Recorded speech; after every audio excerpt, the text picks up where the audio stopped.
Meillä on tänään myös Presemossa ohjelmaa, eli presemo.aalto.fi/MASSE. Jos teillä on älylaitteita mukana, niin voitte sinne jo kirjautua esitysten aikana. Sinne avautuu erilaisia kysymyksiä, joiden kautta sitten voidaan yhteistä keskustelua tässä käydä. Eli presemo.aalto.fi/MASSE. Zoomiin pitäisi myös tulla linkki tästä tuota pikaa. Ennen kuin aloitellaan, niin meidän ohjelma tänään jakautuu 2 eri osioon, eli ennen tuossa 10 jälkeen pidettävää taukoa, niin käydään läpi MASSEn taustaa ja visiota, miksi me ollaan tänään täällä. Kuullaan myös meidän keynote-puheenvuoro Axel Kahne, joka pitää meille esityksen MASSEn Euroopan laajuisista näkymistä, miltä näyttää MASSE tuolla niin kuin, kansainvälisestä kontekstista katsottuna, ja sitten kuullaan myös MASSEn konsortion näkökulmia tähän kehittämistyöhön. Tauon aikana voitte käydä hakemassa tuolta lisää kahvia ja teetä tuosta Lumituulen aulasta, ja sitten vielä tauon jälkeen päästään kuulemaan näistä varsinaisista suunnitteluperiaatteista, ja ennen kuin päätellään tätä yhteistä aamupäivää, niin käydään vielä sitten yhteinen paneelikeskustelu, jossa meillä on mielenkiintoisia vieraita mukana.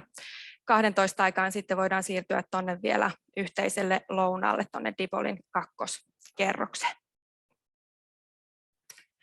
MASSE on tosiaan ollut tällainen parivuotinen Co-Innovation ja Business Finlandin rahoittama hanke, ja meillä on ollut jopa lähes 30 osatutkimusta, jota tässä hankkeessa on tehty näiden suunnitteluperiaatteiden tuottamisen tueksi, ja tässä näkyy tämä meidän nykyinen konsortio, jonka avulla sitten näitä suunnitteluperiaatteita on tuotettu, eli useita terveysalan yrityksiä ja toimijoita on ollut mukana tässä hankkeessa tuottamassa näitä tuloksia, joita me tänään tässä kuullaan.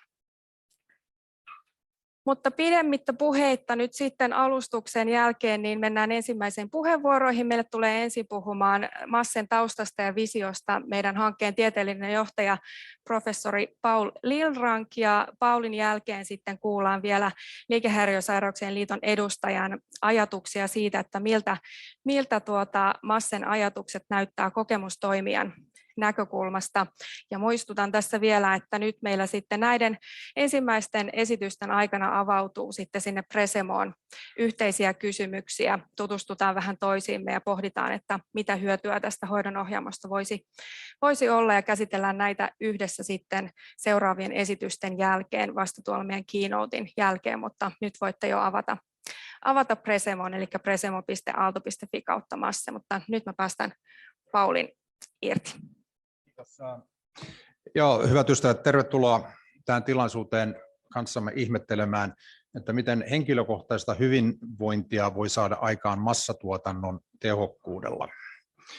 Ja massatuotannon tehokkuutta tässä tarvitaan sen takia, että kyseessä on massiivinen ongelma, nimittäin kroonisten moniongelmaiset potilaat, jotka niin kuin tiedämme Suomen sotesta vievät noin 4/5 resursseista.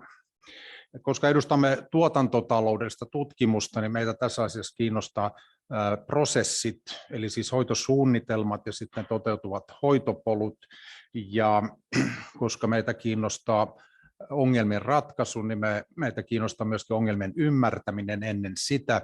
Ja nämä ongelmat tässä, siis hoitopoluissa esiintyvät häiriöt, on nyt se asia, mihin tämän MASSEn ratkaisun pitäisi puuttua.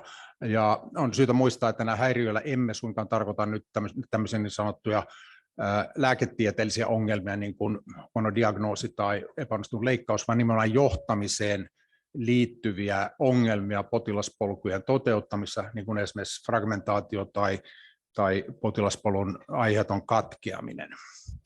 Ja nyt koska edustamme tiedeyliopistoa ja tieteellistä ajattelua, niin olemme myöskin keskittyneet näihin ilmiöihin, jotka liittyy tähän ongelmakenttään. Ja MASSEn lähtökohta on tämmöinen niin sanottu huolenpitoilmiö. Eli tarkoittaa sitä, että kun meillä on monimutkainen potilas monimutkaisessa ympäristössä, niin hän helposti katoaa sinne, koska ei ole huolenpitäjää, siis joku, joka katsoisi sen perään, että asiat tapahtuu niin kuin on sovittu tapahtuvaksi. Ja tätä huolenpitotoimintaa tässä havainnollistaa nyt tuo suojelusenkeli, joka on siis sellainen myyttinen olio, joka niin kuin näkee kaiken, tietää kaiken, ymmärtää kaiken, mutta ei varsinaisesti puutu asioihin. Siis ei sekaannu asioihin muuta kuin huomauttamalla, varoittamalla ja ohjaamalla. Ja se on siis tämä niin kuin huolenpitotoiminto, joka siis heikkenee monituottajaympäristössä, joka me haluttaisiin luoda uudestaan käyttäen erilaisia teknisiä mahdollisuuksia. Ja siten puuttua myös näihin huolenpidon puutteen syihin, joita on niin kuin epäselvät vastuut ja sitten tämä tiedon kulku terveyspalvelujärjestelmissä. Eli tämä asia tiivistyy palveluprosessien suunnittelu keskeiseen kysymykseen, eli kenen tulee tietää mitä voidakseen tehdä oikeita asioita, eli tässä tapauksessa pitää huolta. Ja tämä edellyttää luonnollisesti tietojärjestelmää, mutta myöskin palvelujärjestelmää, ja näiden yhteensovittaminen, Jumala tietäköön, on niin kuin massiivinen merkittävä ongelma Suomen sotessa. Nyt MASSEn kehittämä ratkaisu tässä on siis virtuaalinen hoidonohjaamo. Nyt olemme havainnollistaneet huviksemme tämmöisellä sukellusvenekuvalla, jossa on siis toi perusalusta, prosessori, sitten tuo torni on digitaaliset sisällöt, tuolla alhaalla on sitten potilaspopulaatio, tuo pyrstö on sitten palvelutuottajat, joille nyt tämä hoidonohjelma antaa toiminnanohjaustietoa. No tästä on ollut sitten erilaisia versioita ja virityksiä sen mukaan, kun tämä ajattelu on kehittynyt, muun muassa sitten tämä ajatus hoidonohjelmasta tämmöisen platformina, tämä kauppapaikkana, joka pystyisi hoitamaan erityyppisiä appeja, joista hoidetaan ihmisten terveyttä. Noin, mutta tämä viisastelu törmäytettiin todellisuuteen sitten viime vuonna toukokuussa, kun me järjestettiin iso workshoppi nimenomaan Parkinsonin taudin ympärillä, jossa oli erilaisia tahoja mukana, ja siinä niin, mitä selvimmin kävi ilmi, että kansa vaatii potilaskorttia. Eli toisin sanoen suojelusenkeli tarvitsee jonkun näytön, jonkun paikan, missä se ohjausinformaatio on, ja kutsumme tätä siis sitten potilaskortiksi. Ja tämän myötä nyt sitten tämä hoidonohjaamon versio 3 näyttää sitten vähän erilaiselta kuin nuo aikaisemmat, koska siinä on nyt tämä tekninen ydin potilaskorttina.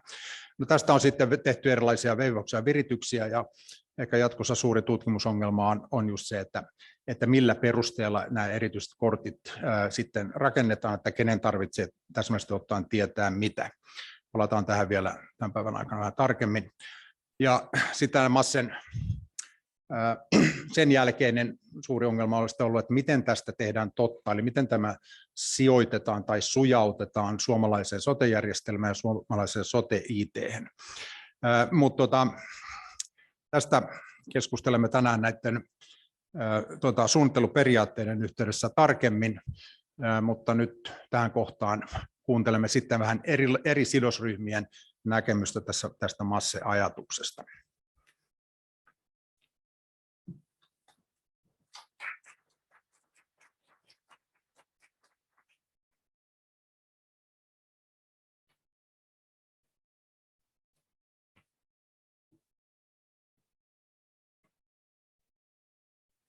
Huomenta vaan kaikille. Mä olen Kaarina Malm, kokemustoimija Liikehäiriösairauksien liitosta, ja olen ollut tässä hankkeessa mukana näissä työpajoissa ja keskusteluissa. Nyt vähän näkemyksiäni, että mitä tämä voisi antaa meille. Eli haluan hoitoa, josta on apua.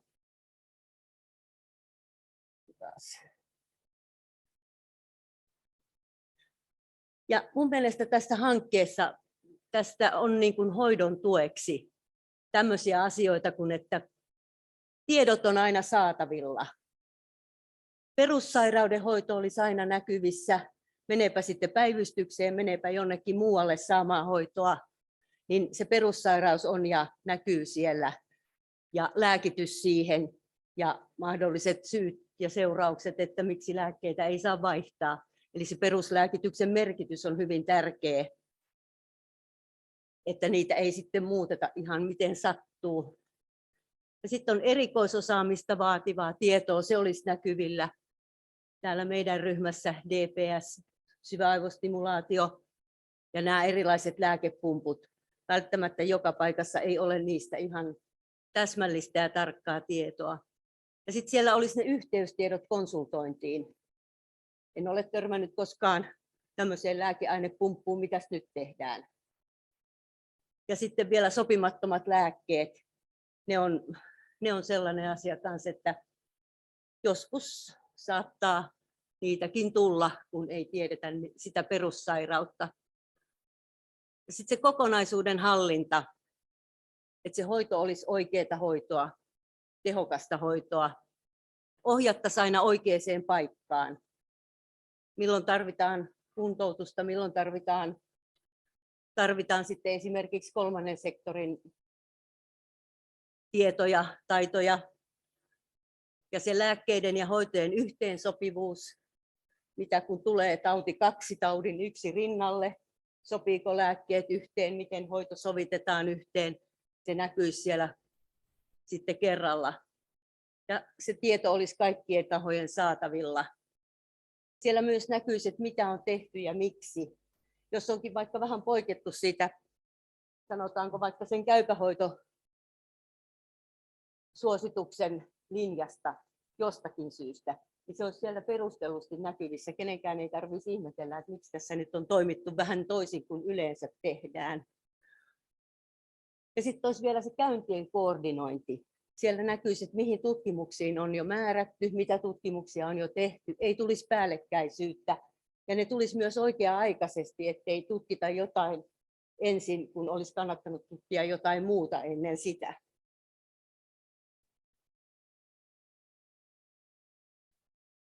Väärä suunta. Ja sitten odotuksia näiltä tuloksilta. Kuntoutus- ja hoitosuunnitelmat päivittyisivät. Ne olisivat aina siellä näkyvissä. Ne kulkisivat mukana koko ajan. Ja ammattihenkilöillä olisi vastuu siitä tiedonkulusta. Ei tarvitsisi itse miettiä muistaa, että kerroinkohan mä tämän viimeksi ja kenellehän mä tämän kerroin. Potilaan näkökulma tulisi kuitenkin esiin sieltä. Että se, mitä on itse kertonut ja sanonut, olisi myös näkyvissä. Ja hoito olisi kokonaisvaltaista, kun kaikilla olisi se tieto. Tulisi myös yhtenäisyyttä hoitokäytännöissä ympäri maata. Se vaihtelee tällä hetkellä. Puhuttaisiin myös samaa kieltä. Tarkoitan sillä sitä, että kaikki ymmärtää, mistä on kyse. Vaikka kieli on suomi, niin silti saattaa tulla tämmöisiä ajatuskatkoja ja muuta. Väärinkäsitykset, niitä vältettäisiin. Laitoin tähän väärinkäsitykset, mutta myös virheet. Ja sitten odottaisin, että hoidon tavoitteet olisi ammatillisesti laadittuja ja sovitettuja siihen yksilölliseen tilanteeseen. Kyllä mä aika paljon tältä odotan ja toivon, että tämä hanke lähtee etenemään edes jostain kohtaa nykäyksellä. Kiitos. Kiitos paljon. Kiitos paljon puhujille, erittäin mielenkiintoisia näkökulmia tässä esillä. Seuraavaksi meillä on sitten meidän keynote. So now I will present our keynote speaker, Axel Kahne, professor from Edge Hill University. You're warmly welcome. And Axel will be giving us a presentation on what does MASSE look like from the European perspective. So please, the stage is yours. Pointer started. Okay. Thank you so much. And you probably know already, or you guessed it, I don't speak Finnish. So I'm so sorry for that. But I do know one word, and I want to say this word, and that's kiitos. And I want to say kiitos to, of course, the team around Paul Lilrank and his wonderful colleagues for inviting me here today and giving a couple of reflections on the project that you developed, many of you developed, and the fascinating insights that you already generated. So I'm going to start by saying, of course, first of all, congratulations to this really wonderful, wonderful project. And I want to say also how important it is, especially in the context of your cooperation with industry. and or pharmaceutical industry and other industry in the medical industries. I think it's really important that we're getting that intersection right, that cooperation, collaboration between the different sectors. And I think that is one of the things that's really laudable in this project. And I hope that will spawn new collaborations in the future as well. Okay, so a bit about the European context. Sato already said it, I have various roles in Europe. And I think many of the comments I make today will necessarily refer back to England, where I live, in Liverpool. But I think similar things are going on in Europe, as well as, in fact, in the US, where I just come back from as well, just recently. So I think over the last 15 years, really 20 years, we have accepted that integration of services is a really dominant theme in our medical and healthcare services. And that, in fact, also means including the social care, in fact. And I think that is one thing we really need to bear in mind. We are in England nowhere near involving the social care system. In fact, if you're going to a social service today, you will see that many social care workers are still using pen and paper. So that's where we are really at the moment with social care. And that, of course, presents enormous challenges for the health system, because we have no link to the social care system, and there's not going to be a link probably for the foreseeable future. But we're talking about health services here today, and the micro and the meso integration. And I think it's now recognized that we do need to integrate in one way or another, and we'll come to that probably further down in the discussion as well. Service fragmentation, of course, is now widely seen as unacceptable. Of course, it goes back in England all the way not to the 1970s. And you can see from this timeline how long we've been trying to sort this problem out. It's been around for 50 years, really 60 years. So it's really quite shocking that we're still at the very beginning, and maybe technology and digital technology will offer us a new avenue to explore this. I'm not going to talk much about the triple aim, you all know this, but we will come back to, of course, the question of cost reduction, etc. And hopefully we can explore that a bit in the discussions as well, because so far integration has really proved impermeable and impervious to cost reductions. They haven't really brought about any cost reductions. And I understand this is not so much an integration project as a digital technology project that actually may bring integration in its wake. But it is important to realize that the promises of cost reductions are probably a bit overblown at this stage, at least. We haven't seen evidence of actual cost reductions or sustained mitigation of costs in the long term. Okay, Spain is an interesting case. Many of you probably know that. Many of my colleagues in Spain are working very, very hard on primary, especially in Catalonia, primary and secondary care providers cooperating and generating a unified model of care. That works quite well in some areas. I mentioned already Catalonia. But when it comes to England, for example, we're looking mostly at structural reforms. And the structural reforms is a real double-edged sword, because the structural reforms means that you really disrupt the existing health services that is already in place. And it takes a long time before something new develops.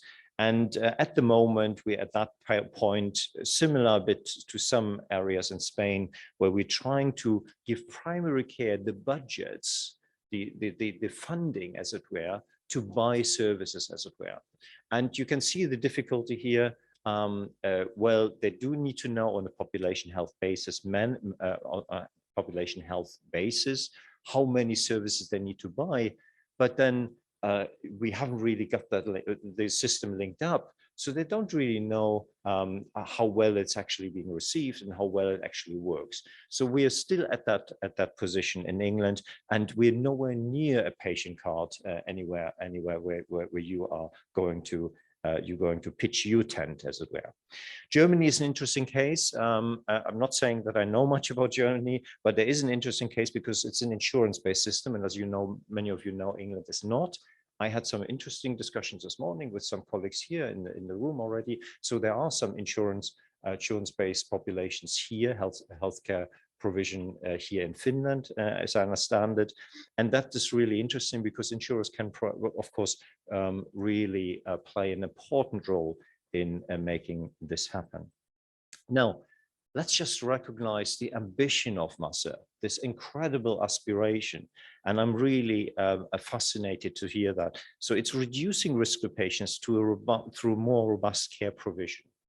And improving the care to patients through an increased connectivity of data and information. And that is exactly where we wanted to target. We wanted to target at the patient level. And we want to see the changes, the positive changes to be realized at the patient level as well. And I particularly like, I have to say, the conceptualization of the looking after moment. It's that moment, that scenario built kind of like modeling that Paul and the team has done in order to understand what is the real-time information that is needed through a patient card in order to make this happen, to bring this about. So I really like, and I'm looking forward to discussion later on, of course, as well. I really like that looking after moment as a conceptual kind of like approach to this. Now, the challenge of the VCO, or the virtual care operator, of course, is that the care situations are decision situations. And that is really encapsulated in that scenario that Paul and others have spoken about already. It's that decision situation. What do we do? What do we know in order to proceed with care? And my impression is that this is something that we really need to unpack, as it were. And the project has done this to an enormous extent already, because these decisions are information-based, but in fact judgment-dependent. Hopefully I can do this here. Can I do this here? Something like that. No. Okay. Never mind. Okay. Well, in any way, they're judgment-dependent. And that's really important because it casts our attention back to the professionals who are working in those situations. And so in a sense, the technology is providing significant new capabilities which make ambition of virtual care operator possible. But the complexities are mind-boggling. And I know Paul and the team have really thought about this over the last year. And they're absolutely staggering. And that's why this design principle is so important and so essential. So I just wanted to recognize that and acknowledge that enormous amount of work that has gone in. Okay, I do want to talk a bit about the care situation because it is placed at the heart of this project, as well as what we are trying to do in England and where we're just not progressing at the moment. The decisions are, of course, made on basis of available information, and improving data integration will make for better decision making on the spot, as it were. And that's really absolutely right, and that's where we need to go. The care decisions, however, we need to bear in mind are, of course, mixture of information, competencies, risk assessment, and experience. And optimizing good decisions is a blend of all of these things. So Paul's team, if they're moving on and creating with industry and with many of the colleagues here who might be in the room, a solution, a technological solution to this, are really providing an enormous foundation and the basis for this work. And on this foundation then needs to sit the competencies and skills development for our staff. And that's really important because if we are thinking that the information we are providing to staff make for better decisions, we're probably selling ourselves short slightly. Because what we do make decisions on is not just information, we make decisions on risk. And many of you have probably have a background in nursing or in medical sciences. And many of you, when they are actually with or if they know about many of your staff who are with families or with patients, they know there's an infinite demand of needs out there, care needs.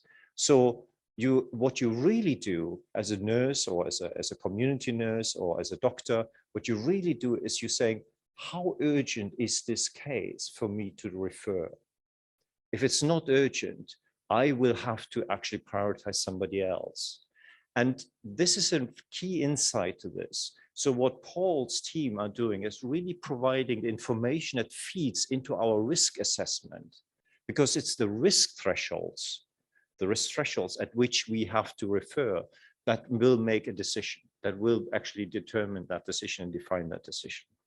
So perfect knowledge itself does not make for perfect care. It's the combination of that perfect information, that good information, as Paul said, what do we know, what do we need to know, and the competencies and skills of the staff to come together to make the right risk decisions, risk threshold decisions. Okay. I do want to just come back to the knowledge because it's very key. It's very important to me, who is also training doctors in the health system in England. And I just want to point out that, of course, we all understand that we're operating in incomplete knowledge. And one of the interesting things that I found out over the last couple of years is how much that affects our practice, as it were. So how much of the incomplete knowledge affects our practice in our decision making. We decide, of course, intuitively what matters under which circumstances. And one of the important dimensions is experience. I'll give you one example. In the UK, we have started to train nurses to what we call advanced nursing practitioners. And I'm sure something similar is going on in the UK, in Finland as well, and many other countries. So what we thought is that here's the thinking behind it.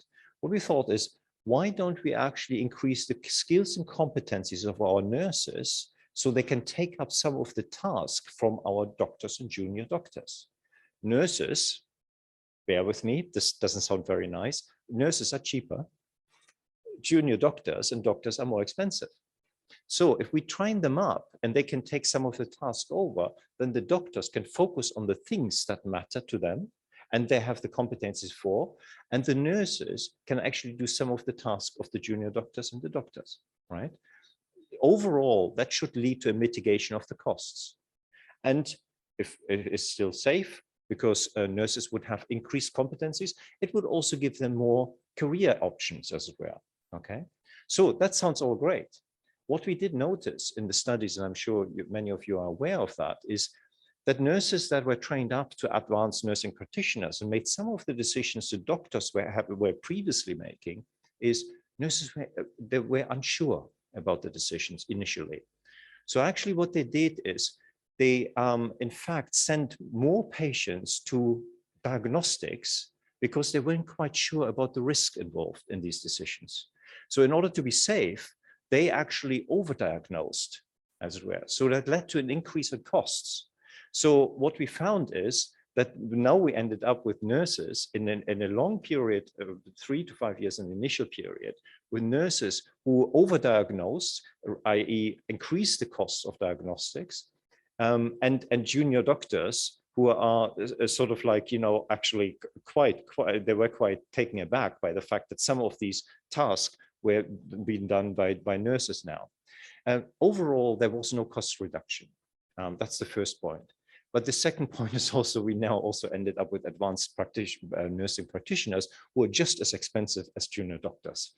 So it's really a fascinating insight into what happens when we trying to change the roles and tasks of our nursing practitioners and of our health professionals in order to make safer decisions, but also more less expensive decisions. So what I'm trying to say here is this is really important. It's the experience dimension. Of course, nursing practitioners, advanced nursing practitioners, after a while, do become more competent and they will become more skilled and they become more experienced. And at that point, of course, the costs will eventually drop down. But it's that experience condition. It's that experience that gives them the confidence to make a decision on the spot with a patient who is very, very ill. And it's a really difficult decision for many of our healthcare professionals. All right, and then of course there is the decision modeling, and I know Paul and Paulus and others know much more about this, and this is really fascinating stuff, fascinating development for many of our for many of our colleagues who are engaged in modeling. There's multiple criteria decision analysis. And the key to that is, and I think this has relevance to your patient card as well, the key to that is that these decisions are dynamic, they're not static. So when you are facing a patient and that patient has a problem, you may have all the information in the world, but important is how does that impact on the patient, the next step that you're taking, the decision you're taking, how does that impact, what does it do to that patient? And I come to that lastly as well, of course, does the patient agree with that step? Does the patient want that step? Does the patient want that decision to be taken? So it's really a dynamic relational situation, and we need to factor that in because it's not simple. It's not easy for healthcare professionals to make that decision. What we do need to, and I rightly, I think Paul and Paulus and the team are absolutely right in pointing that out. We need to increase their confidence in decision making through certainty and robustness, and that can only come through better information and the linkage of the data in a patient card. Okay, about the patient. The real person, the person in the room, as it were, when the decisions are taken. We wanted to move to shared decision making over the last years, and we haven't done this in England. I'm not so sure how far advanced you are in Finland in this domain, but I think it's really important that that we understand that when a healthcare professional is situated and positioned in somebody's living room, as it were, or in somebody's surgery, they would like to or need to involve the patient in that decision making. And by the way, and that's why I said it's a dynamic situation, you don't know the reaction, you don't know the response of the patient. The patient may in fact want to think things over. Do you really want to be referred to a hospital? Do you want to be admitted to a hospital now? Many patients, from the conversations I've had with my colleagues, many of the patients in some situations decline to be hospitalized. So there are things about that we need to factor in about how dynamic the situation is, because at the end of the day, what we want is not just perfect information. What we want is personalized care, and personalized care is an important part and involves patients and the participation in decision making. Okay, so recognizing that is an enormous ambition, aspiration of MASSE, and I congratulate the team around Paul for this wonderful project. MASSE is really at the center of future developments, where technological developments and integration efforts really intersect. That's where it matters that the technological advances that we have now are coming into play, as it were, with our other integration efforts. And I try to here today to kind of like just demonstrate that what is really at the heart is also the skills and competencies developments of our staff, as well as the patient involvement. It is groundbreaking. It moves the role of information for professional center stage, and that is important and a key benchmark for our further development, that we understand the necessity, but also the importance of this of information and data for decision making. Its design principles really speak to key concerns about robust evidence-based decision making in the care sector. I know evidence-based medicine is on everybody's mind and has been over the last 15 years, but I can tell you, when I talk to my frontline staff in the children's hospital I'm based, you would be amazed how often they don't actually know the evidence for decision. It is, when we say about evidence-based medicine, we actually speak about ambition and aspiration rather than the reality. And for many scenarios, there is no evidence. There are guidelines, there are some, but you know, patients with multimorbidities, don't fit into a simple guideline. And that's exactly where MASSE sort of like hits home, because it actually brings these multimorbidities together and makes it available, as it were, as information. And then we need the skills and competencies of our care staff to really make knowledgeable and evidence-based decisions. One of the fascinating questions, that's the last question I'm going to ask, is, well, when would we know if something works, if something like this works? And I've heard from in other projects from project leaders very often, well, if the costs go down, or if the data is really available to for frontline staff, I would like to suggest something completely different to you. I would like to see, I would like to say it works when the behavior of staff on the ground has changed, and changed actually for good, as it were. And the reason I'm saying that is, I'll give you a brief example. During the pandemic, we had, of course, difficulties with face-to-face consultations with our GPs. So they couldn't see their patients. So some companies were really quick off the mark, and they developed consultation modules. They were little tools, and you could also, the patient could do this on their app. So you can actually consult with patients to a certain extent via an app, via a tool. And that was fantastic. That was really a sea change for our GPs in the NHS, because the NHS is not very technology advanced, as it were. And it really enabled them to in low or no risk situations to actually consult with patients. That was fantastic. And the GPs loved it. They absolutely loved it. We did some studies with it, and they said it's so easy to use and really allowed us to get through this really difficult situation. And then we asked them after the pandemic, so where is this now? Where's this console now? And yes, it's there on the shelf. They don't use it anymore. Why? A very simple reason. We asked them and said, well, what's going on? And they said, we've got enough patients coming through the door. We're absolutely inundated with patients. We have to prioritize, and we haven't got the time to put time aside, as it were, to do video consultations with patients. Our patients coming through the door thick and fast, and we simply haven't got the resources to do that. So after the pandemic, after this enormous shift, positive shift, they saw it as positive, they went back to their old ways. And it's really important that we understand this, that the routines, professional routines, are much, much stronger than the love of technology. Okay, it's important that we realize that, and that is the change management that we need in order to make these changes business as usual. It doesn't happen automatically, no matter how much somebody loves technology or anything else.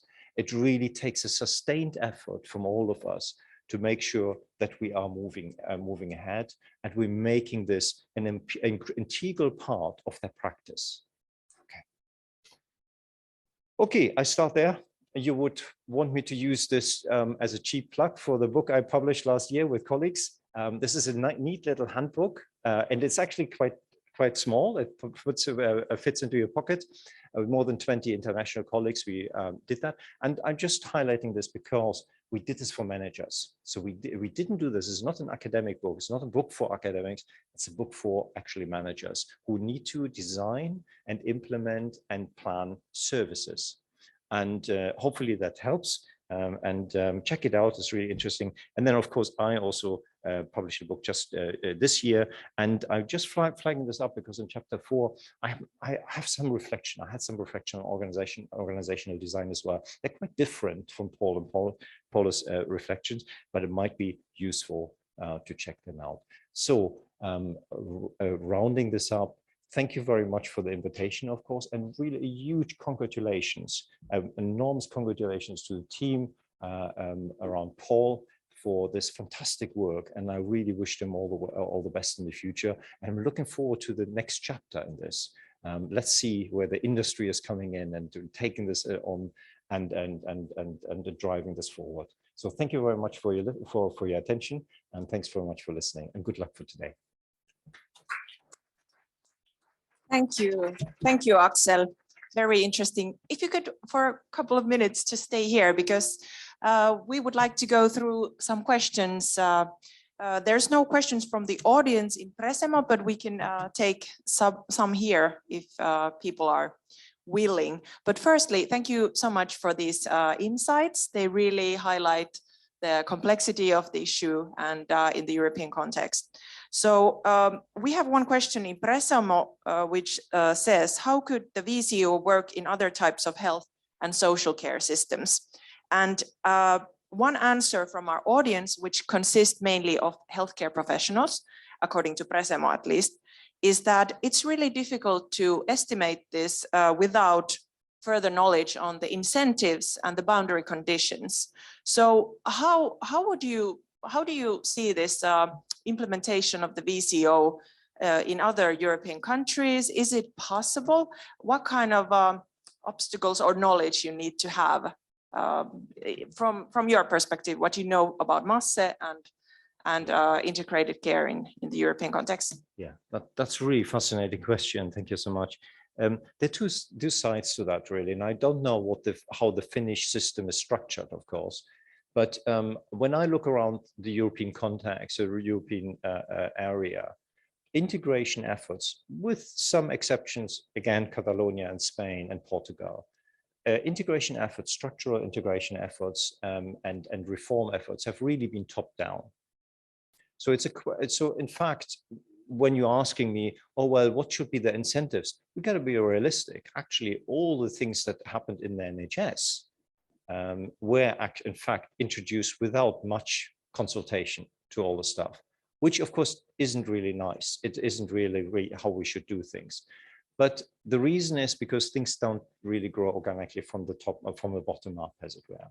I don't know how it is, what it's like in Finland, but I do know that you have structural reforms going on for a while now. So, and now they're finally coming. So, but I doubt it is much different. The other thing the other side of the coin is adoption. It's spread and adoption of a new practice. And that's absolutely right. We do need to train, and we need to support our staff, and maybe also to create incentives to use them, to use new technology, etc. It's quite difficult to do this in a tax-funded system as England is. It might be different in Finland. But we do know that insurers, for example, I know it from Switzerland and Germany, insurers actually do give incentives if there are particular practices that they want to promote, as it were. So there are financial incentives to doctors and to nurses. And that is a possibility. That is something. But I do also know the training and the support around the new practice has to be in place as well for the staff, as it were. Now, in Britain, it isn't really usually incentives, where incentives usually hit financial incentives for GPs. There are around population health inequalities. So if there are people with learning difficulties or intellectual disabilities who need, for example, annual checks or things like that, then they get an extra payment for that. The GPs get an extra payment for that. So it's really a difficult, area, simply because first, most of these changes have been introduced top down, not bottom up. And the second thing is that makes in a tax-funded system, it makes incentive structures very, very difficult. But I do know that it's about adoption and spread. And that's where we as researchers, but also as practitioners, need to come in. We need to spread the word. We need to promote these new practices, and we need to tell them why should they do this. And I pointed out the implementation book. One of the key questions we always overlook is, why should anybody, any nurse, change their practice on a Monday morning, as it were, just because they think it works better? It doesn't usually work. Routines are incredibly strong. If you want to change something in a complex environment, such as a hospital, you actually probably need to change the practices and routines of the people around you as well. And that is way beyond the leadership competencies of a single nurse. even if it's a lead nurse. So we need to understand this is a fabric that we're changing. And if you wanted to one individual to change something, we need to understand that requires an enormous amount of effort. Okay, we need to support them in that. Does that make sense? So very much so, very much so. Thank you. Is there someone in the audience here present? Well, okay, Laura, could you bring the mic to Laura? So Laura Mäkitie from HUS would like to ask additional question. Thank you for a fascinating presentation. I'm a doctor in healthcare, and I really emphasize that the routines are strong there and change is very difficult. But there is one stakeholder who would be prioritizing better practices above anything else, and that's patients. So what do you think? Could we actually use patients to enhance the implementation of new systems, or do you know if that has tried somewhere? Yeah, what a wonderful question, and what a difficult one to answer, of course. And I think the fundamental system answer is, the health system answer is, where patients have a strong voice in the system and have a strong choice. That's where patients may have some influence over some rollout of advanced technology and advanced care practices. So that may be the case. I work in England. We have 96% of our healthcare services are public, and if they're public, the patient has no voice. So you have no choice either.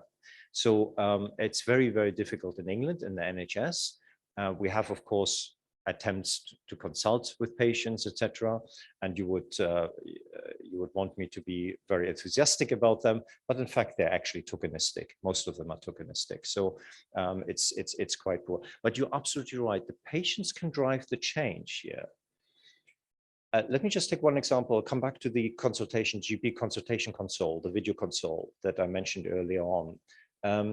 Patients can adopt that quicker than GPs, and when the demand is there, it might come. But don't forget two things. First of all, some patients are left out, and they might be the most vulnerable. And the second thing is that in a system where the GPs are still determining how they interact with patients, if the console just shuts down and the GP is not available, then there's no point. So you try as a patient, if you have some choice, you try it once, you try it twice. If it doesn't connect, or if you it doesn't work, then you move on, because patients don't have that, no pun intended, patience to actually keep trying this. They have urgent needs, and they have to then go to the hospital, or they have to go to A&E. And they have to find a solution to this.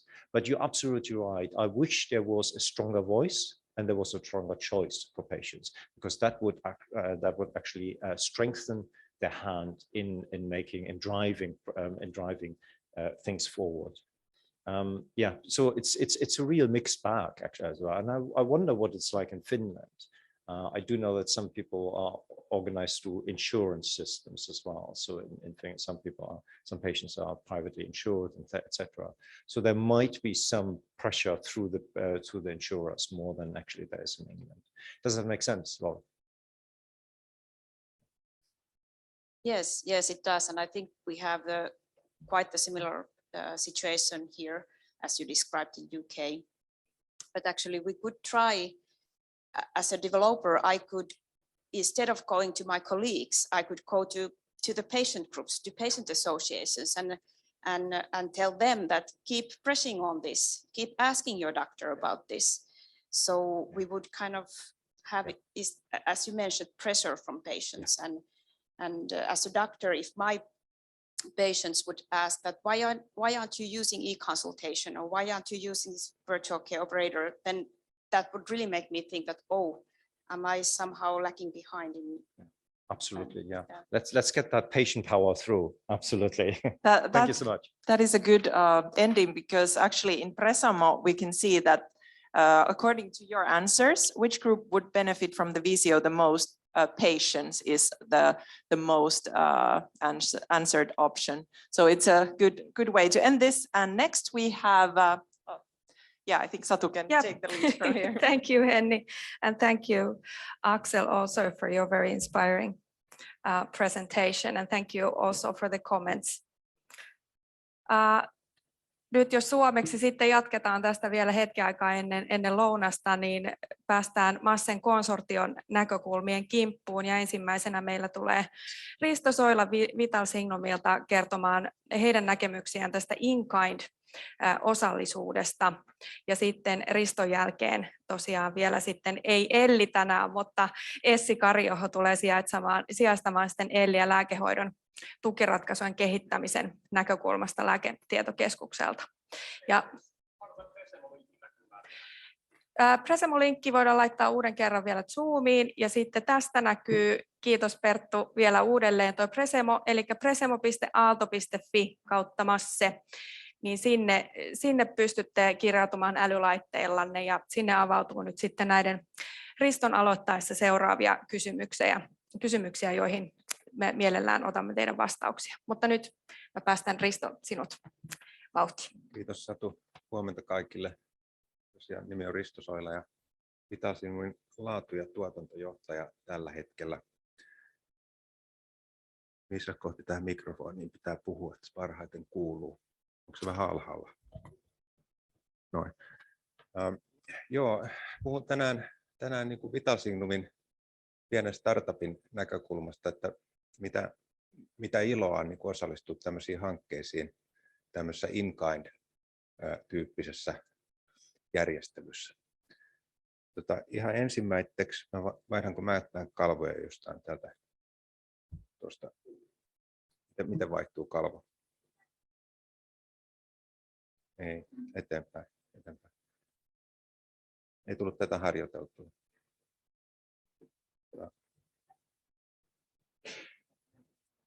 Siitä joo. Niin ihan ensimmäiseksi voisin lyhyesti kertoa tästä meidän siis Vital Signumin palvelusta ja järjestelmästä. Yleensä mä aina esittelen tätä livenä, eli mulla on toi meidän sensori rinnassa ja voin näyttää sitä EKG:tä livenä ja mennä tuonne meidän palveluun sitten, kun mittaus on valmistunut, mutta ajan säästämisen vuoksi katsotaan tästä nopeasti, miten homma pelittää. Eli meillä on tosiaan tuollainen lääkinnällinen laite, EKG-sensori, näkyy tuossa vasemmassa yläkulmassa. Se napsautetaan ihan tämmöiseen normaaliin sykevyöhön, polar-yhteen sopiviin neppariliittimiin, ja sitten se nauhoittaa korkealaatuista yksikanavaista EKG:tä. Ja sitten siihen liittyy tuo applikaatio, joka pyörii älypuhelimessa, Androidissa tai iPhonessa. Ja sillä sitten siinä on erilaisia moodeja, siinä on niin kuin ammattilaismoodi, potilasmoodi ja yksityiskäyttäjän moodi. Ja nyt jos puhutaan tästä terveydenhoidosta, niin sitä potilas käyttää potilasmoodissa ja pystyy tekemään myöskin merkintöjä, jos hänellä on jotain tuntemuksia siihen sydämeen liittyen, pystyy tekemään merkintöjä mittauksen aikana. Tämä ei ole tämmöinen tuntemuspohjainen episodimittari. Eli tämä ei ole sellainen, minkä lääkäri määrää, että jos jotain tuntuu, niin laita mittaus käyntiin, vaan tämä on pitkäaikaismonitorointijärjestelmä. Ja tätä suosittaa nykyisin European Stroke Organization, eli mitataan AFib-asioita 72 tunnista eteenpäin. Meillä taas meidän yhteistyökumppanit neurologit HUSissa suosittaa viikon, 2, jopa 3 mittauksia eteisvärinä heräkkäämiseen. Ja tämä mittaa sitten yötä päivää. Eli silloin kun tuntemuksia ei pysty merkitsemään, niin EKG:tä silti mitataan. Sitten tuo appi toimittaa mittaukset pilveen, ja pilvessä meillä on sitten tämmöinen yhteistyökumppanin EKG-analyysialgoritmi, joka käy läpi sitten nämä kymmenien tuntien, viikkojen mittaukset, merkitsee sinne, että mitä löytyy, ja tekee niistä raportteja. Ja sitten lääkärille raportit ja potilaan mittaukset on saatavilla tuolta web-kuin kautta, joka on tuossa ylhäällä keskellä. Siellä on potilaslista, potilaan kaikki mittaukset, ja niitä klikkaamalla pääsee sitten näkemään esimerkiksi EKG:tä. Ja kun sieltä löytyy sitten eteisvärinä esimerkiksi, niin se EKG voidaan sitten tulostaa tai PDF-ksi, millimetripaperi PDF-ksi liittää potilastietoon niin kuin diagnoositueksi. Eli näin se nyt toimii. Sitten tuossa on linkit pariin blogiin, jota on tähän MASSEn yhteyteen julkaistu.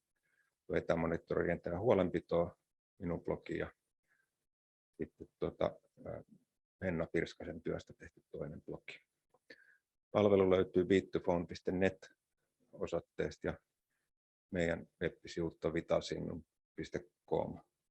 Sieltä voi sitten myöskin ostaa tätä laitetta, eli yksityishenkilöt ostaa netistä ja ammattilaisorganisaatioille sitten on kuukausilisenssipohjaiset bisnesmallit. Sitten mennään tähän 10 näkökohtaa, minkä takia tähän nyt sitten kannatti osallistua ja minkä takia voin suositella tätä muillekin startupeille tämän tyyppistä aktiviteettia. No ihan ensimmäisenä mennään tuohon in-kind-näkökulmaan. Niin sehän nyt tarkoittaa, on oppinut, että se tarkoittaa sitä, että ei saa mitään Business Finlandin rahoitusta, vaan tuodaan niin kuin omia laitteita ja omaa työvoimaa projektin käyttöön omalla kustannuksella. Ja silloin kun tähän mentiin, niin sehän ei kauheasti ilahduttanut, koska tämä on meille tuotekehitystä, tutkimusta ja kehitystä. Ja startupilla on rahoitusta myöskin omasta takaa, mutta kun tuote on markkinoilla, niin kuin se oli 2020 ja palvelu 2021, niin silloin sitä rahaa käytetään myyntiin ja markkinointiin. Eli kaikki oma raha, mitä käytetään tuotekehityshankkeisiin, on tavallaan pois myynnistä ja markkinoinnista. Ja tämä on ollut kuitenkin hyvä hanke meille. Me ollaan päästy läheisesti tekemään yhteistyötä tämän Aalto-MASSE-projektin kanssa. Me ollaan löydetty täältä uusia tuttavuuksia ja me on kuultu ja opittu fiksuja asioita hoidonohjaamosta. Mutta meillä tuli tässä nyt sitten tämmöinen eurooppalainen hanke myöskin eteen, johon oltaisiin päästy in-kind taas, että omilla rahoilla tuokaa romppeen ja antakaa ilmatteeksi. Niin todettiin, että ei kyllä mennä, koska siinä ei ole sitä läheisyyttä, mikä meillä on täällä tähän Aalto-yliopistoon Helsingissä. Me päästään niin kuin tänne konkreettisesti paikalle osallistumaan seminaareihin. Jos hommat pyörii jossain Euroopassa, niin ei onnistu ainakaan tällä hetkellä, kun meidän pääfokus on markkinoida ja myydä tuotetta Suomessa.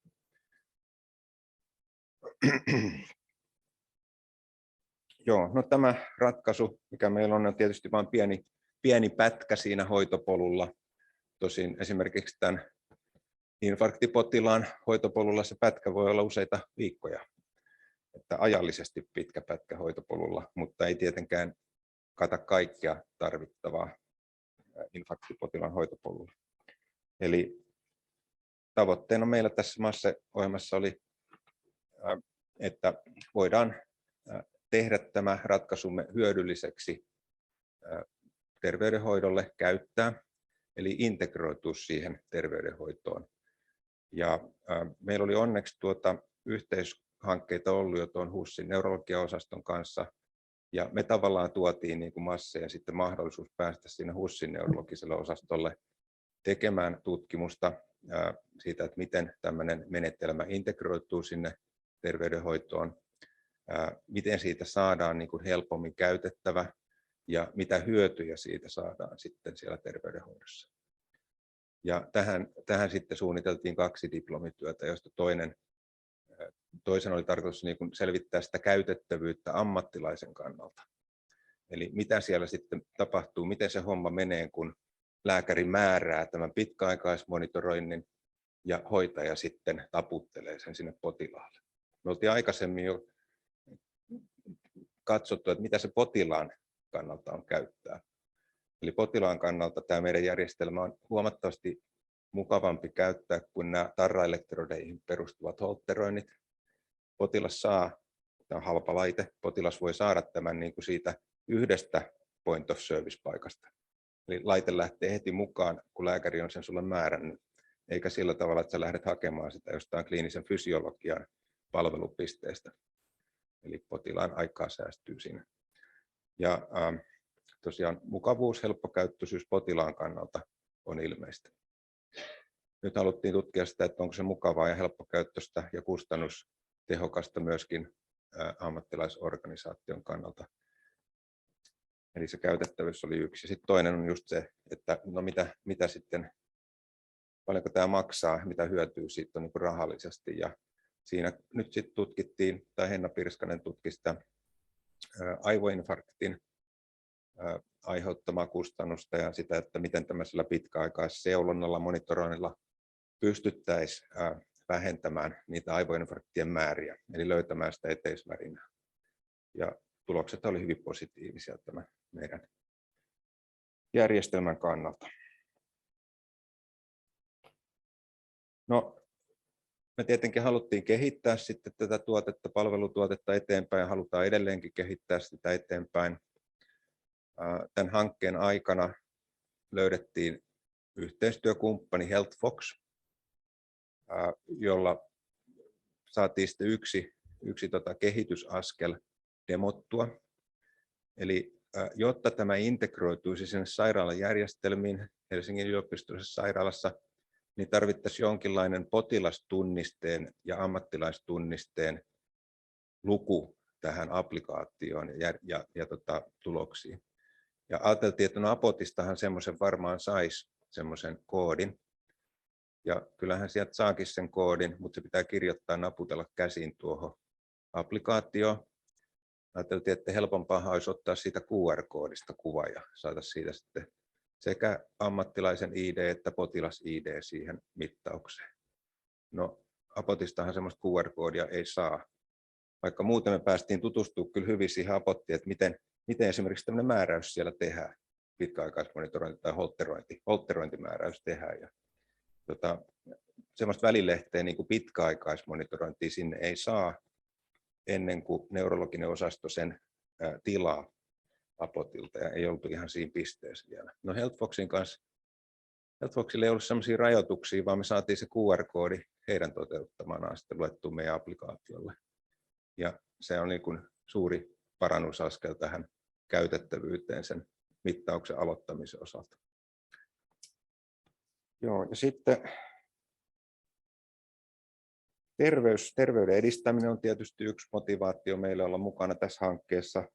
Aivoinfarktien ehkäisy tuli jo mainittu, mutta me haluttaisiin tätä myöskin tähän perusterveydenhoidon käyttöön, koska on paljon ihmisiä, jotka on niin kuin huolestuneita sydämestään, worried well tavallaan. Ja meillä on kokemusta esimerkiksi työterveydenhoidosta, että siellä ei oikein saa käsiteltyä näitä sydämestään huolestuneita ihmisiä, kun ne pari minuutin EKG, mitkä otetaan, niin ne ei niin kuin paljasta paljon mitään siitä sydämen toiminnasta. Että esimerkiksi eteisvärinää ei kyllä sillä saada kiinni. Eli yksi, mihin haluttaisiin tätä, on sinne perusterveydenhoidon työkalupakkiin. Niin kuin alussa mainitsin, niin meillä on ollut arvokasta niin kuin päästä tähän porukkaan, kuulla kyllä hyviä ajatuksia tästä Virtual Care Operation-mallista. Se on todella mun mielestä hieno malli. Ehkä sillä tavalla saadaan tämmöinen terveydenhoidon Siri tai Alexa, tosin vakavasti otettava ja toimiva semmoinen aikaiseksi, jolla tosiaan on tämmöinen henkilökohtainen neuvonantaja näissä terveysasioissa, joka pystyy kertomaan, että mitä nyt kannattaisi tehdä. Tulosten hyödyntäminen meille tietysti on tärkeää, ja tästä saadaan niin referenssihanke meille.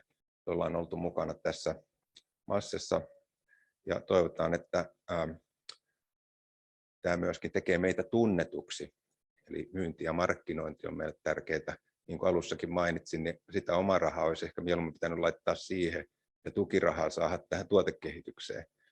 Mutta näin se menee. Ja lopuksi palataan rahaa. Eli meillä on tulossa nyt osakeanti.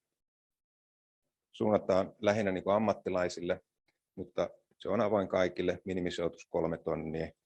Ja huomenna alkaa. Että kiitoksia.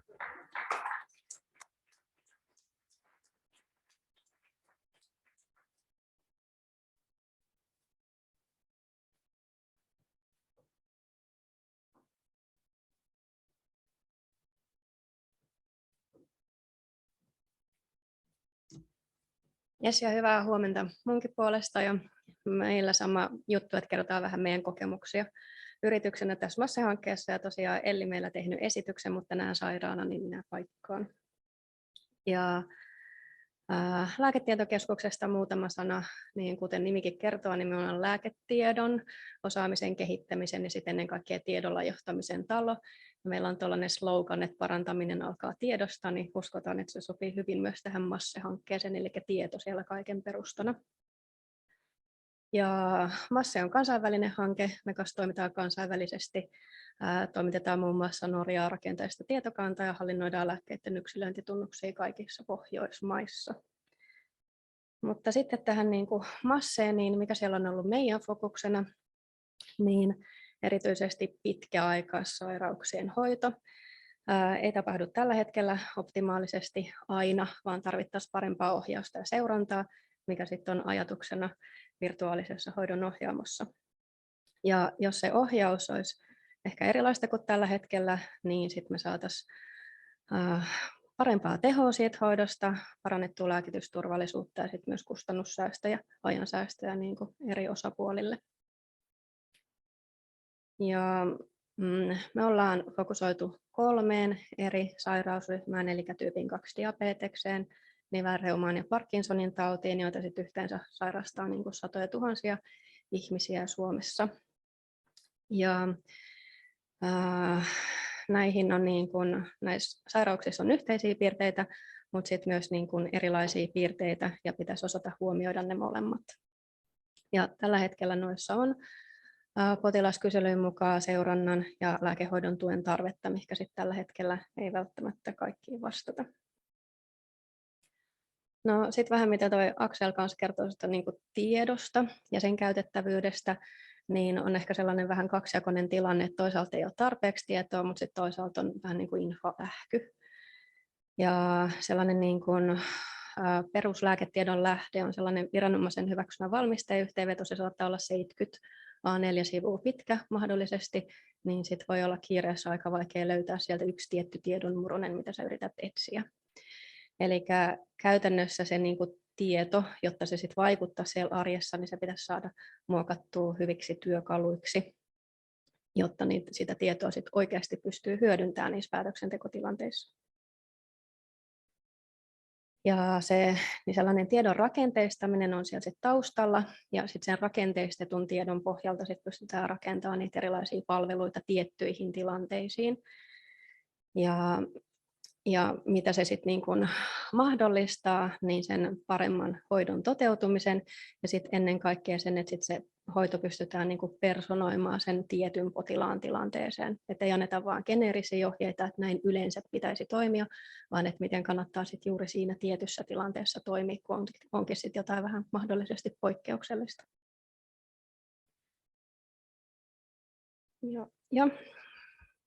Ja vielä sitten vähän konkretiaa siitä, että mitä me lääketietokeskuksena ollaan erityisesti tehty, niin siellä tosiaan noin 3 tautiryhmää ja sitten nimenomaan niin kuin pitkäaikaissairauksia sairastavat. Ja usein on myös sellainen tilanne, että sulla ei ole vain niin kuin yhtä sairautta, vaan useampi, niin miten se sitten huomioidaan. Ja me ollaan konseptoitu, selvitetty, tutkittu erilaisia lääkehoitopolulle käytettäviä lääkehoidon tukiratkaisuja, esimerkiksi siihen niin kuin lääkehoidon päätöksentekoon, sit hoidon seurantaa ja tiedon välitykseen ammattilaisten ja potilaiden välillä. Ja miten ollaan toteutusta tehty, niin aloitettiin esimerkiksi potilashaastattelulla, verkkokyselyillä, ja sitten mitä on vielä tulossa, niin muutaman konseptin pilotointia. Tässä on vielä vähän tarkemmin, että minkälaisia tutkimuksia ja selvityksiä me ollaan tehty. Eli kaikille noille 3 potilaskohderyhmälle ollaan tehty verkkokyselyitä. Sitten tyypin 2 diabeteksessä niin myös fokusryhmähaastattelua ja sitten on ollut lopputöitä vähän eri aihealueilla ja sitten kohta saadaan vaikka tuloksia tuollaisesta, että ollaan verrattu Suomen ja Ruotsin digihoitopolkuja sairaanhoitajan näkökulmasta. Ja verkkokyselyissä, mitä ollaan selvitetty, niin esimerkiksi sitä, että mitkä on niitä niin kuin hoidon pulmakohtia tällä hetkellä, mikä taas sujuu hyvin, haittavaikutukset nousee esiin, ja sitten kysyttiin esimerkiksi sellaista kysymystä, että no jos joku saa niin kuin uuden diagnoosin, niin minkälaisen niin kuin neuvon tai vinkin antaisit sellaiselle henkilölle. Joo, ja sitten vielä, minkä voi nostaa erikseen, niin sitten on vielä tehty tällainen niin kuin eri liiketoimintamallien selvitys. Vähän sama asia erilaisessa kuvassa, eli tuolla niin kuin vasemmalla puolella on nuo lähtötiedot, mitä ollaan kerätty, nuo tutkimukset, haastattelut, ja sitten mitä niistä on todettu noita haasteita, niin ne on koottu tuohon keskelle. Eli potilaat kokee haasteeksi terveydenhuollon ammattilaisten tavoittamisen, lääkkeiden haittavaikutukset pelottaa, sitten se lääkehoito ei teho niin hyvin kuin mitä potilas ehkä odottaa, siihen liittyy myös se kommunikaatio, ja sitten on sellainen vajavainen käsitys siitä kokonaistilanteesta sekä ehkä ammattilaisella että sitten sillä ihan niin kuin lääkkeen käyttäjällä. No sitten vähän niitä niin kuin ratkaisuja tuolla oikeassa reunassa, eli että mikä olisi potilaalle sellainen helppo ja selkeä keino seurata omaa hyvinvointia ja raportoida siitä. Se liittyy vähän sitten tuohon potilaskorttiin, mistä oli Paulin puheenvuorossa puhe. Ja sitten että tarvitaan niitä konkreettisia työkaluja, esimerkiksi niiden haittavaikutusten kanssa pärjäämiseen.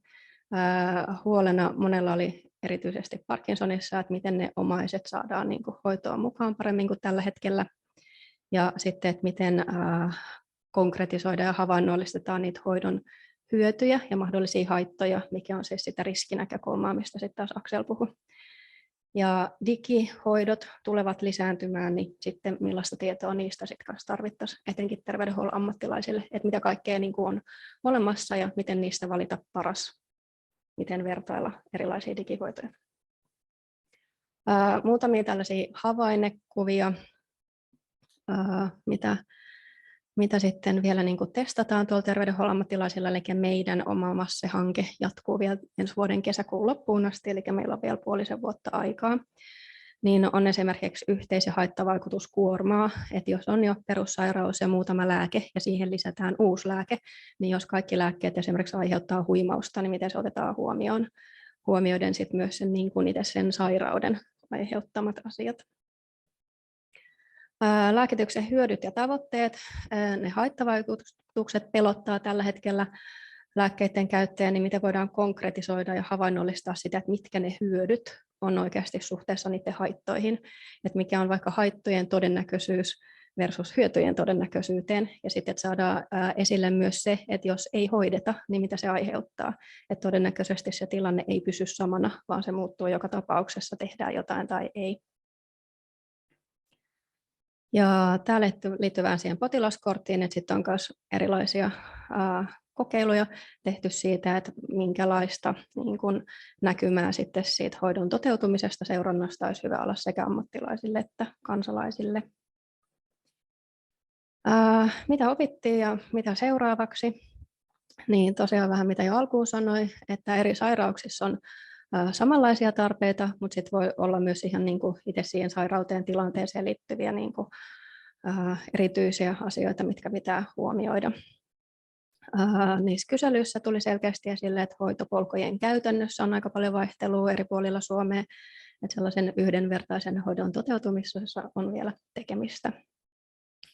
Varsinkin kun korona on ollut, niin potilaat on hyvin vastauttavaisia digitaalisille työkaluille, ja terveydenhuollon ammattilaiset niin kokee, että tällä hetkellä ehkä esimerkiksi sellaisten yhteisvaikutusten huomioimiseen on hyvät työkalut, mutta ei ole riittäviä työkaluja siihen niin kuin potilaiden ohjaamiseen ja neuvontaan. Ja meillä on tosiaan pilotointia tulossa vielä niin kuin ensi keväänä. Ja sitten mitä liittyy tuohon virtuaaliseen hoidon ohjaamoon, niin tosi oleellista on se tietojen liikuttaminen eri järjestelmien välillä. Ja mikä tässä virtuaalisessa hoidonohjaamossa kanssa ajatuksena, niin että se potilas itse omistaa omat tietonsa ja sitten voi antaa luvan niin kuin välittää niitä tietoja eteenpäin, niin se mahdollistaa ehkä parhaiten niiden tietojen liikkuvuuden. Ja mun viimeinen slaidi, niin meilläkin oli tosi myönteinen kokemus MASSEen osallistuminen. Ollaan saatu uusia kumppanuuksia tämän myötä. Ja eri sidosryhmät kaikki, joiden kanssa ollaan oltu tekemisissä, niin hoitopolut kiinnostaa tosi paljon tällä hetkellä ja siellä on mahdollisuuksia niin kuin parantaa ja tehostaa paljon versus tämä hetki nyt juuri tällä hetkellä. Ja tukiratkaisuja on pidetty hyödyllisenä ja tämä on ollut tutkimushanke meille, niin mitä sitten varsinaisen MASSEn jälkeen, niin sitten meinataan myös niin kuin tehdä tekniset toteutukset niiden tukivälineiden niin kuin sit oikean käytön mahdollistamiseksi. Yes. Ja kiitos, ja tuossa on Ellin yhteystiedot ja tosiaan Essi-Kari, johon minä ja vastaan meidän palvelu- ja tuotekehityksestä, ja jos jotakin, niin meihin molempiin voi hyvin olla yhteydessä.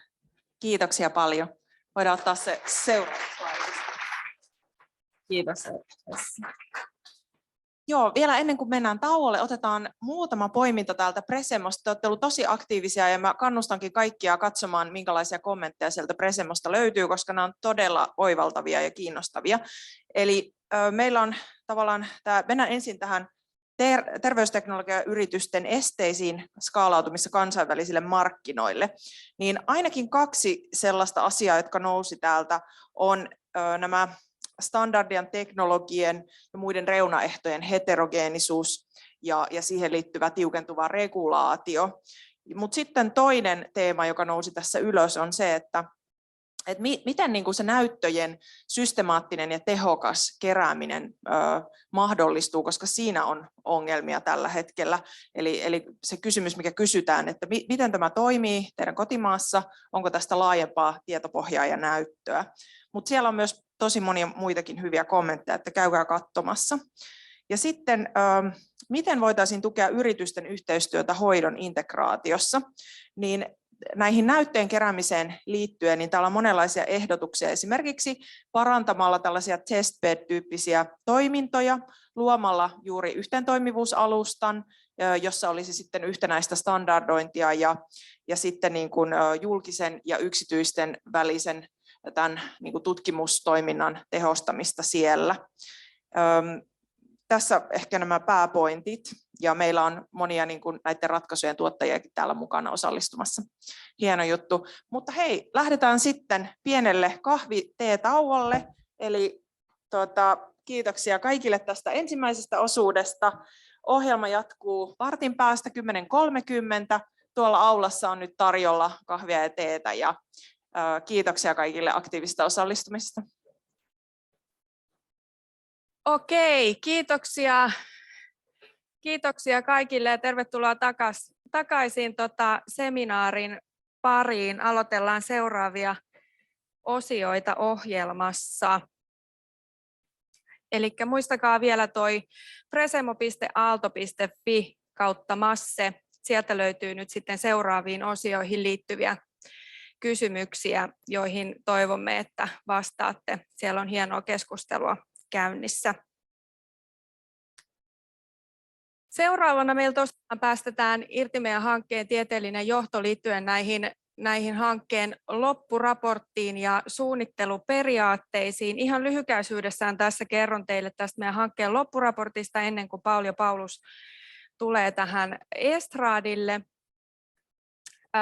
Teille on tänne saliin jaettu tosiaan loppuraportista kopio, jos olette siihen jo ehtinyt tutustua. Ja lisäksi löytyy tuosta, kun lähdette tänään täältä, niin löytyy tuosta Lumituulin aulasta ja ovelta lisää kopioita, jos haluatte matkaanne vielä ekstra kopioita ottaa. Siitä voitte vapaasti napata mukaan. Sen lisäksi tämä loppuraportti on julkaistu tänään Massen nettisivuilla, että esimerkiksi jos Googleen kirjoitatte Masse ja Aalto, niin löytyy heti linkki Massen nettisivuille sieltä. Englanninkielinen versio tästä on tulossa vielä sitten tässä joulukuun aikana sinne nettisivuille.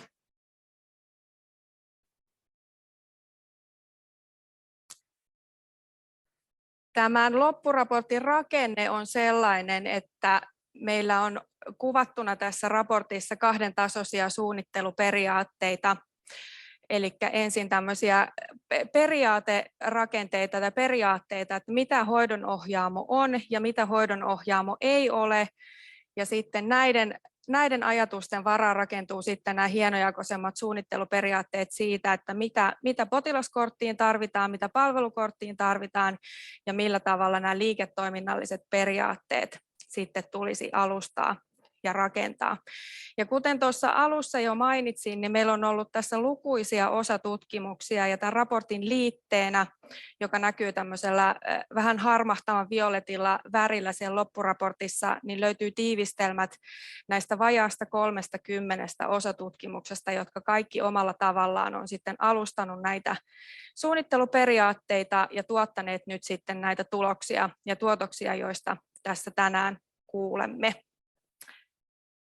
Mutta pidemmittä puheitta nyt sitten tästä päästään seuraaviin teemoihin, eli ensin meidän hankkeen tieteellinen johto Pauli ja Paulus tulee kertomaan näistä virtuaalisen hoidonohjaamon suunnitteluperiaatteista, ja Paul kuvaa ensin tätä toiminnallista näkökulmaa näiden suunnitteluperiaatteiden taustalla ja ajattelua siellä niin kuin back officella, ja sitten Paulus tulee puhumaan Paulin jälkeen sitten tästä sote-yhdistämisnäkökulmasta, vähän kotihoidon näkökulmaa myös siinä ja moniongelmaisiin liittyviä näkökulmia näissä suunnitteluperiaatteissa. Ja sitten vielä meidän Fares Khalil tulee puhumaan tämän jälkeen näistä liiketoiminnallisista periaatteista, eli mitä tarvitaan näiden liiketoiminnallisten periaatteiden synnyttämiseen, mitä tämmöinen tekninen alusta ja siihen liittyvä organisaatio siellä oikein tarvitsee. Ja muistuttaisin tässä nyt vielä sitten kaikkia, että meillä tulee Presemoon, eli presemo.aalto.fi/masse. Tähän osioon liittyviä kysymyksiä toivomme lämpimästi, että osallistutte siellä keskusteluun hoidonohjaamon suurimmista hyödyistä ja sitten mahdollisista esteistä, jota tunnistatte. Mutta nyt Paul, ole hyvä.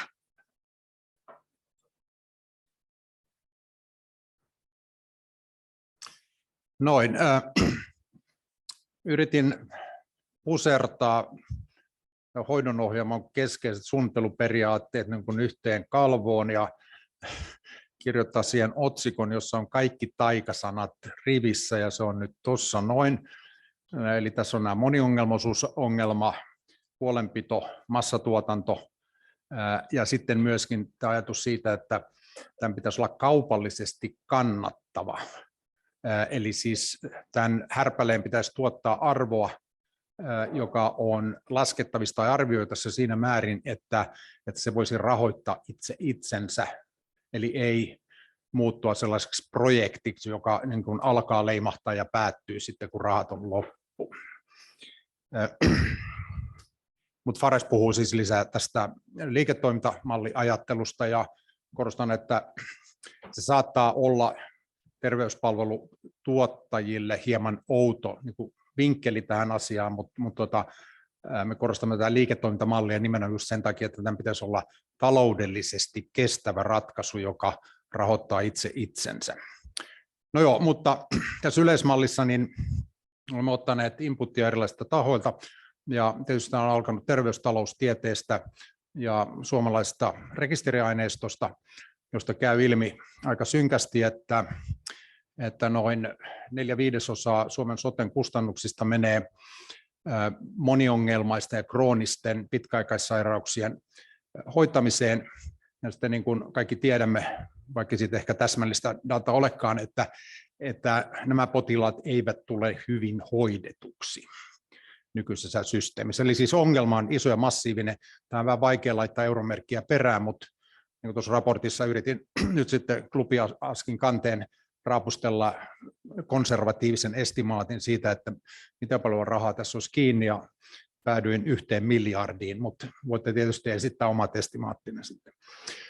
Noin, mutta meillä on tähän asiaan tuotantotaloudellinen lähtökohta, ja se tarkoittaa sitä, että prosessit, siis tuotantoprosessit on ne, jotka tässä meitä kiinnostaa, ja sieltä sitten identifioitu nämä potilaspolun häiriöt, eli siis ne asiat, jotka pitäisi saada ehkäistyä tai kokonaan poistettua. Ne pitää tuntea, ja että mistä ne tulee. Sitten toinen pointti on organisaatioteoreettinen, eli tämä kaikki tapahtuu monituottaja ekosysteemissä, mikä tarkoittaa siis sitä, että on erilaisia siiloja. Näistä siiloistaan yleensä keskustellaan ja halutaan päästä niistä eroon, mutta me emme oikein usko tähän läppään, että kaikki ongelmat järjestyisivät, kunhan vaan kaikki tapahtuisi moniammatillisissa tiimeissä. Ja se on sen takia, että siilo edustaa syvää erikoistunutta osaamista, jota tarvitaan. Ja mitä vaikeampi asia, sen syvempi siilo. Mutta pointtihan on vaan se, että nämä siilot pitäisi saada keskustelemaan keskenään, ja sille keskustelulle pitäisi löytää sitten se platformi. Ja se on se, mistä on tässä kysymys. No niin, sitten nämä sote-kustannuskriisi meillä on päällä, ja jos tässä nyt jotain voidaan säästää, siis tämän kustannustehokkuustermin alla, niin nykyisissä olosuhteissa tuskin nyt euroja säästyy, eikä kukaan saa kenkää, vaan jos tämä homma onnistuu, niin nykyiset resurssit tulevat parempaan käyttöön, ja varsinkin sellaisessa tilanteessa, jos Suomen talous menee todella kuralle ja raha oikeasti vähenee, niin siitä huolimatta pystyttäisiin tarjoamaan asianmukaiset palvelut.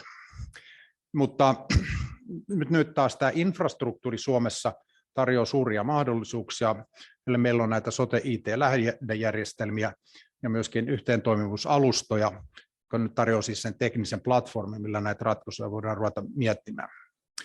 Ja tässä kohtaa tulee sitten tietysti esiin tämä kysymys tästä massatuotannon tehokkuudesta, eli mitä se on. Nyt massatuotannon tehokkuus ei ole mitä tahansa selkänahasta revittyä tehokkuutta, vaan se on tuotantotaloudessa niin kuin teoreettisesti määritelty siten, että se palautuu tähän kysymykseen asetuksen ja suorituksen välisestä suhteesta. Ja jos on yksinkertaisen esimerkin asetuksesta ja suorituksesta, niin ajattele sellaista hommaa, että sun pitää silittää tämmöinen tavallinen kauluspaita. Niin mitä sun pitää ensin tehdä? On se asetus. Eli löytää jostain se silitysrauta ja laittaa töpseli seinään, sitten kun olet suoristanut sen johdon, ja sitten hakee se lauta ja koko se hela hörsseli ennen kuin pääset varsinaisesti hommiin, eli kun kuuma rauta koskettaa tekstiiliä ja tekee sen duunin, eli silittää sen.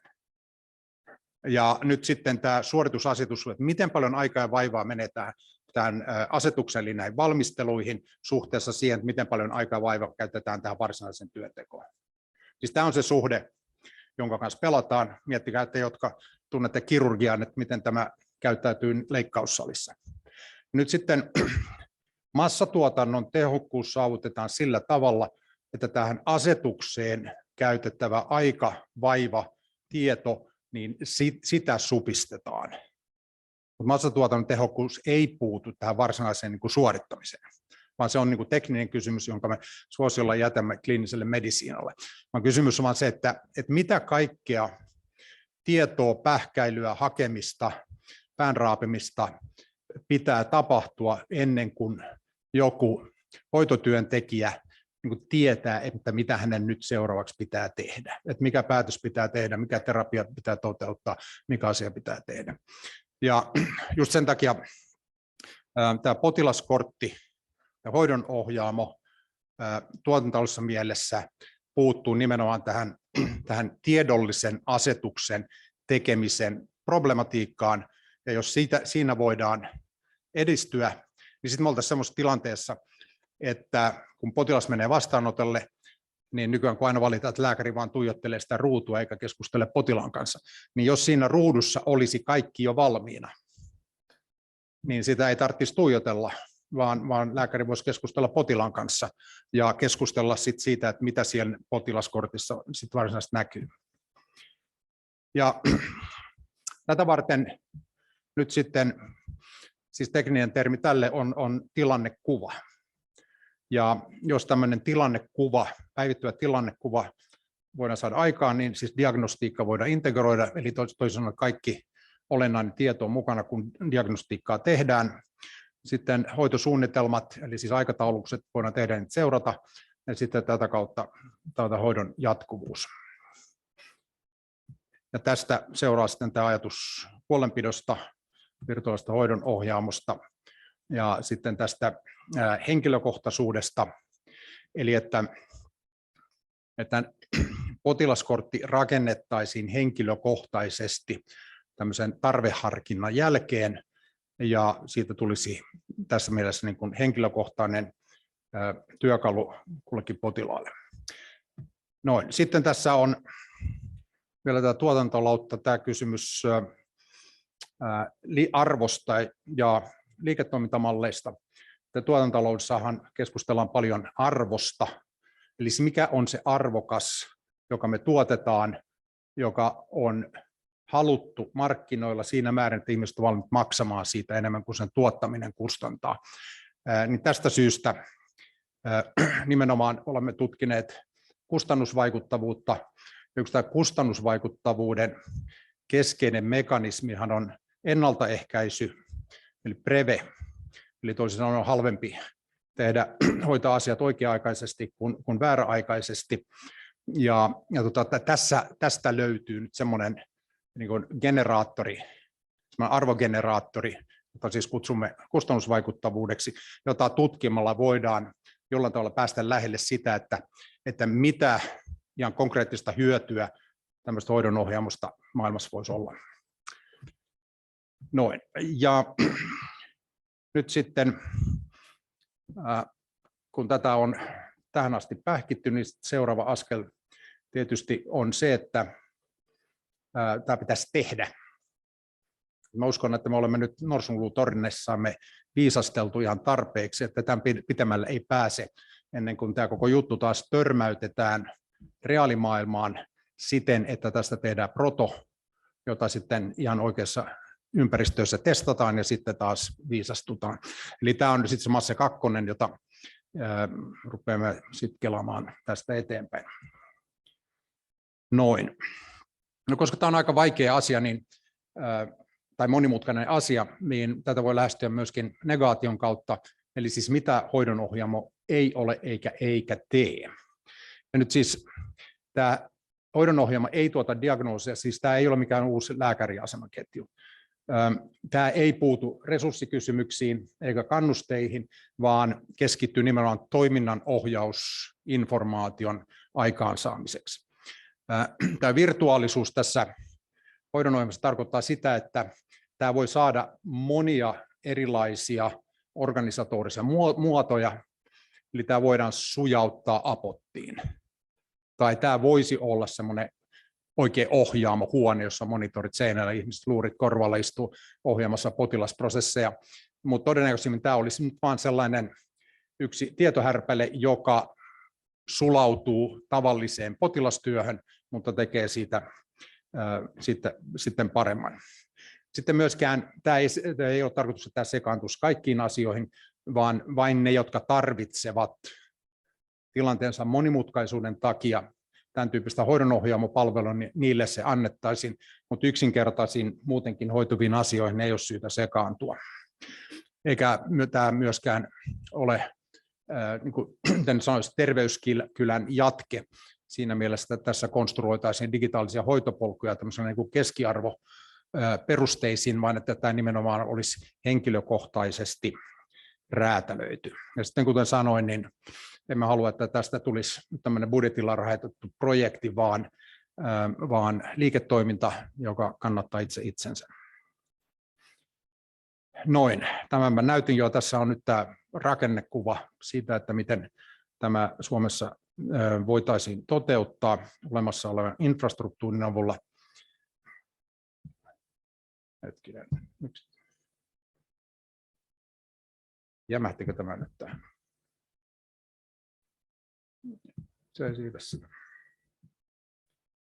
Ei se siirrä sitä taaksepäinkään.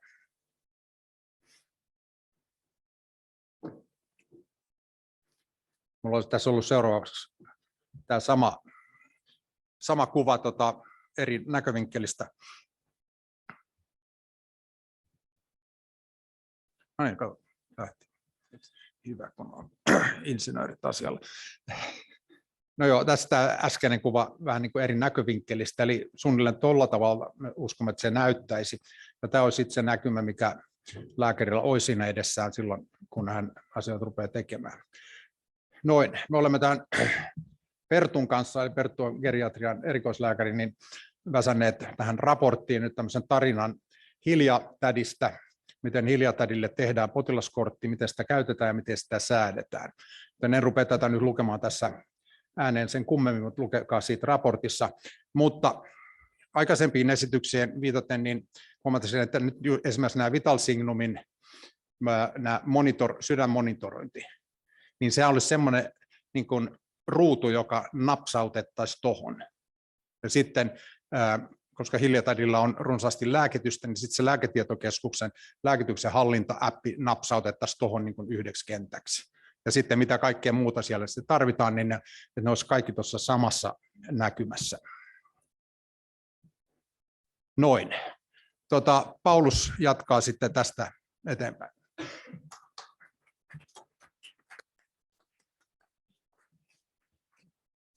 Joo, kiitoksia.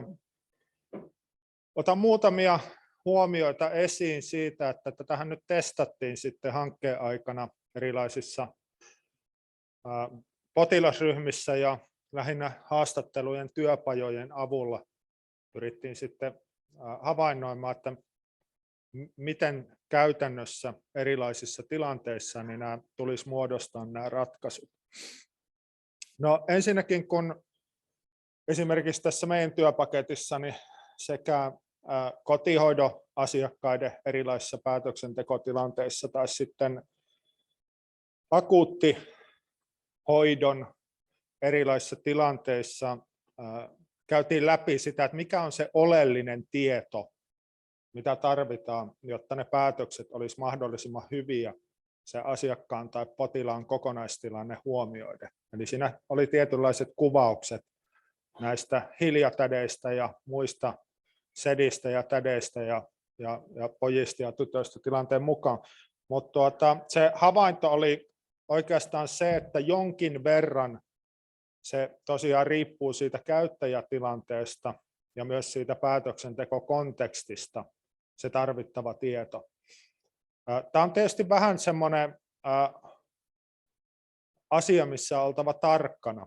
Eli kuitenkin suurelta osin siinä tunnistettiin aika lailla semmoisia perustietoja, mitkä toistuu tilanteessa kuin tilanteessa. Ja siinä mielessä ehkä toi modulaarinen rakenne, jossa sen sijaan, että räätälöidään näitä näkymiä, niin pyritään tekemään konfiguroitavia näkymiä noihin eri käyttäjärooleihin tai eri käyttäjätilanteisiin, niin on varmaan se niin kuin tehokas ratkaisu massaräätälöinnin kannalta. No toinen semmoinen huomio on tässä, että se täytyy, tai mikä tuli niissä työpajoissa, niin on se, että nykyään näissä käyttöliittymissä ja myös päätöksentekotilanteissa ehkä liikaa korostuu se sen yhden hetkinen tilanne. Eli se korostuu liikaa jatkuvuuden kustannuksella. Mitä tämä tarkoittaa, niin se tieto pitkälti on olemassa, mutta niin kuin Lääketietokeskuksen esityksessä kuultiin, niin on joko tiedon ylitulvaa tai sitten on tiedon puutetta siinä tilanteessa. Ja sen takia niin kun, sekin on semmoinen tasapainoteltava tilanne siinä päätöksentekotilanteessa, että miltä osin nämä on sitten konfiguroitavia ja miltä osin taas siellä on oltava tietyt tiedot, joita ei ehkä hahmota välttämättä sen yksittäisen päätöksen kannalta, mutta joka tuo esiin se asiakkaan tai potilaan konteksti, eli se jatkuvuuden, jolla voi kuitenkin olla iso merkitys sitten, että tehdään niitä oikeanlaisia päätöksiä huomioiden myös se kokonaistilanne. Ja tämä on nyt esimerkiksi yksi semmoinen, mikä huomattavasti tarkentuu seuraavassa vaiheessa, kun sitten, niin kuin Paul viittasi, niin pyritään pääsemään testaamaan näitä ihan sitten lähempänä todellista ympäristöä, niin yksityiskohdat siinä hahmottuu. No myöskin sitten, jos tarkastellaan asiakkaiden tai potilaiden suunnasta tätä potilaskorttia, niin hankkeen aikana vahvistui käsitys siitä, että se perusrakenne potilaskortissa voisi olla diagnoosipohjainen. Terveydenhuollossa, tietysti nyt sotessa, niin voitaisiin yleistää, että asiakas- tai potilasryhmäkohtainen. Ja siinä tämäkin tuli jo vähän Lääketietokeskuksen esityksessä esiin, että no etenkin nyt samassa diagnoosiryhmässä niin ne perustarpeet on aika samanlaisia sille tiedolle. Toisaalta sitten näiden diagnoosiryhmien välilläkin, niin siellä on niitä tiettyjä samankaltaisuuksia, mutta kuitenkin se, että se perusrakenne on tuommoinen asiakas-potilasryhmäkohtainen, niin antaa aika hyvän pohjan sille kortin kehittämiselle. No sitten tuo mielenkiintoinen kysymys on tämä useita eri palveluita käyttävät, jotka kuitenkin on se ehkä kaikkein oleellisin jatkuvuuden ja koordinaation ja integraation kannalta ja vie huomattavan määrän resursseja. Ja siellä vähän nyt hahmottuu semmoinen ajatus, että sielläkin on toisaalta tämmöisiä aika tyypillisiä kombinaatioita, mitä tuossa nyt on vähän kuvattu tälleen nyt, aika laveilla termeillä, mutta siellä on tiettyjä semmoisia yleisiä yhdistelmiä sekä sosiaali- että terveyspalveluiden käyttöä tai useiden eri diagnoosien yhdistelmiä, mihin ehkä voi olla semmoiset perussetapit. Toki siellä on sitten myös näitä hyvin yksilöllisiä yhdistelmiä, joissa sitten täytyy selvittää, että miten hyvin nämä perustietopohjat toimii siellä sitten näiden asiakas- ja potilaskorttien pohjana. No tuosta myös sitten tässä, kun meidän työpaketissa keskittyy näihin useita eri palveluita käyttäviin, niin havaittiin, että se potilaskortti ei yksinään riitä, vaan on myös tarve palvelukortille, johon palaan tuossa kohta vielä.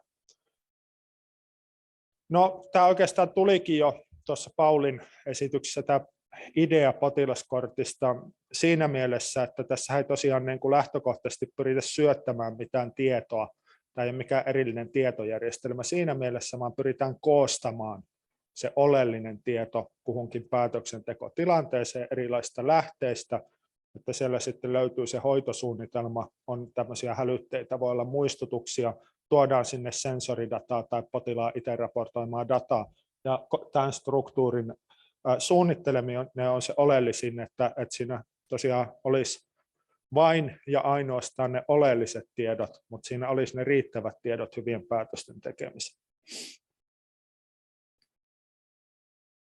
No, tämä palvelukortista muutama sananen tässä, niin tosiaan useita eri palveluita käyttävien osalta, niin havaittiin, toki tämä on ollut tiedossa aikaisemminkin jo osittain, mutta nyt tämän koordinaation integraation kannalta niin ammattilaisilla on usein varsin rajattu tieto alueen mahdollisista palvelutarjoajista. Erityisesti tämä saattaa olla vaikka, että sairaanhoidossa toimivat ammattilaiset ei voi oikein tuntea hirveän hyvin alueellista vaikka sosiaalipalveluiden tai kolmannen sektorin tarjoamia palvelumahdollisuuksia, mitkä usein korostuu näillä useita eri palveluita käyttävillä. Se ala myös kehittyy, siellä on yrityksiä ja tosiaan järjestöjä, yhdistyksiä, jotka tarjoaa sitten erilaisia palveluita. Se on hirveän haastavaa löytää vaikka akuuttitilanteissa, tai sitten tämä korostuu esimerkiksi päihde- mielenterveyspotilaiden, psykiatrian potilaiden osalla, että miten saadaan sitten, kun suunnitellaan sitä palvelukokonaisuutta, niin riittävän hyvä kuva sen rakentamiseksi. Ja tästä on ollut erilaisia viritelmiä, ja ehkä tässä nyt se niin kuin oleellinen tekijä palautuu myös siihen liiketoimintamalliin, mitä Paul tuossa kuvasi, että miten tämä saadaan muodostettua siten, että se arvon lisä on suurempi kuin tästä aiheutuva vaiva.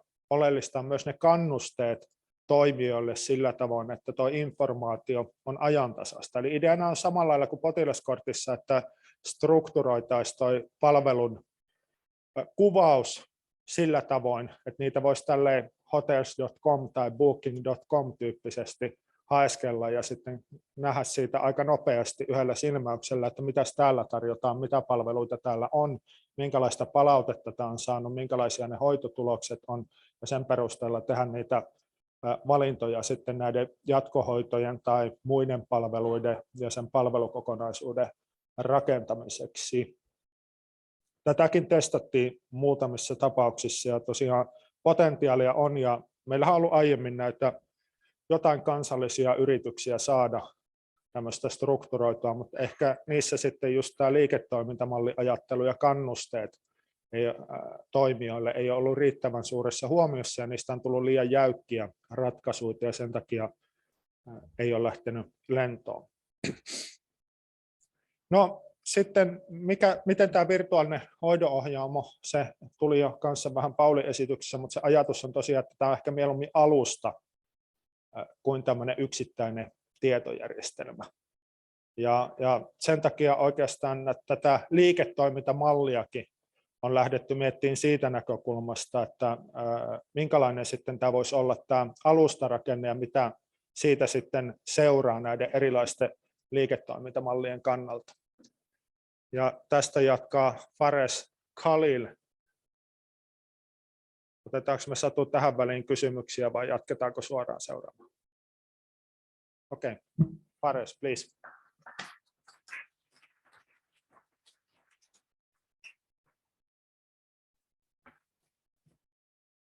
Hello, everyone. My name is Faris. I'm going to be speaking in English. Also, I'm not speaking Finnish, unfortunately. So I've been working on a little bit of the business aspect of things. You're going to hear some redundant ideas, some things you already heard. I hope we can make this interesting. As we saw earlier, these are the multiple structures that make up this full vision of this VCO. We have the back-end information integration system that brings in the patient data. Then we have the platform application where all the VCO applications are making up the service, and the service card which describes the potential services and connects them to this VCO. So the structure here is envisioned as a platform ecosystem, a sort of hub and spoke type of configuration. So you have the platform connecting different complementers, if you want, or contributors of components that come together to co-create the platform value. And here the platform can have different degrees of openness. So it can start, for example, being relatively closed with a keystone actor, a main player, and a very limited number of actors controlling the offering. So it can evolve as well to be opened up and to allow more participation, more free participation from the ecosystem.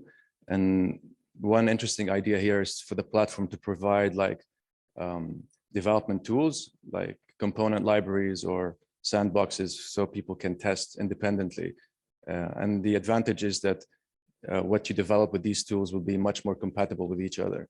So it's similar like a mobile app kind of approach where developers follow the guidelines or the framework, the governance framework set by the platform. In general, it's recommended that some competition or co-opetition is encouraged and to avoid monolithic type of solutions. The structure also involves a set of key roles and responsibilities. So we can say the public sector is recommended as a potential sponsor and a partial owner. There could be some actor commissioned to operate the platform as well independently. So for example, the Omaulo platform is operated by DigiFinland. Then a keystone actor, which we talked about earlier, is recommended to take the project lead and preferably a private player. So they can integrate different components and deliver the coherent solution to the healthcare client. A neutral actor is also recommended to assist in the orchestration and managing of the ecosystem. So including things like data governance, relationship management, making sure everyone stays on target. The technology itself is provided by different actors potentially, or could be similar actors. So you have the data infrastructure and its operation, and you have the application service platform, and then the other contributors of these components or different digital health applications. And of course, the professionals and participants goes without saying. So here, a co-innovation approach is recommended for the development of the applications platform. So with the keystone actor orchestrating and co-innovating with a few digital health providers. So at least for the initial offerings. So there's a balance of control at the beginning versus opening up things a bit more later. Okay, moving more to business model considerations, it's important to look at value more closely and examine how it's constructed. So a value is multi-level, and we can maybe dissect it a bit to clarify shared revenue models. So, you know, at the front end, you have the delivery of the digital care services. So that's the value that we want to bring across. But if we trace it back to the technical side, we can look at the value as per the usage of the technical components in the platform. So here it can be, so you can see what exactly is being used, which modules, and you can have like a sort of a metered kind of linking the payment to the metered usage of the components. So if different actors are providing different components. And then also the usage and exchange of data has to be tracked.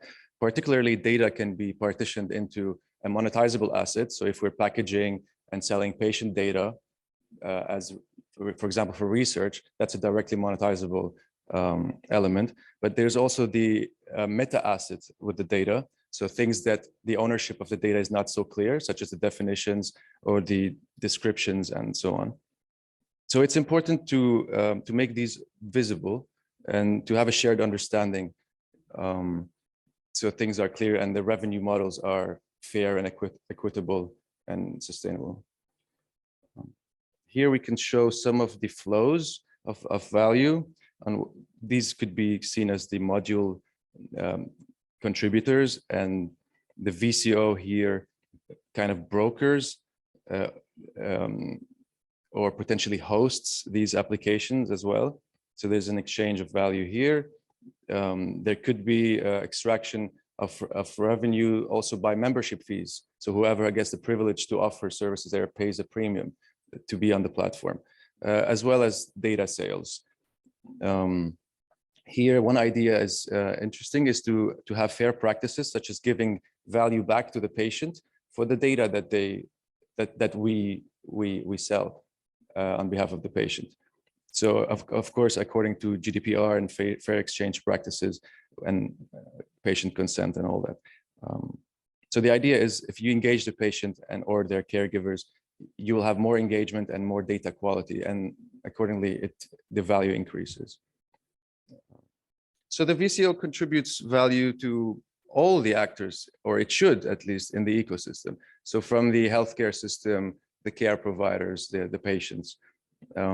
In general, there's a cost-saving logic and efficiency logic, which is especially crucial these days with the budget efficiencies and the shortages of labor in healthcare.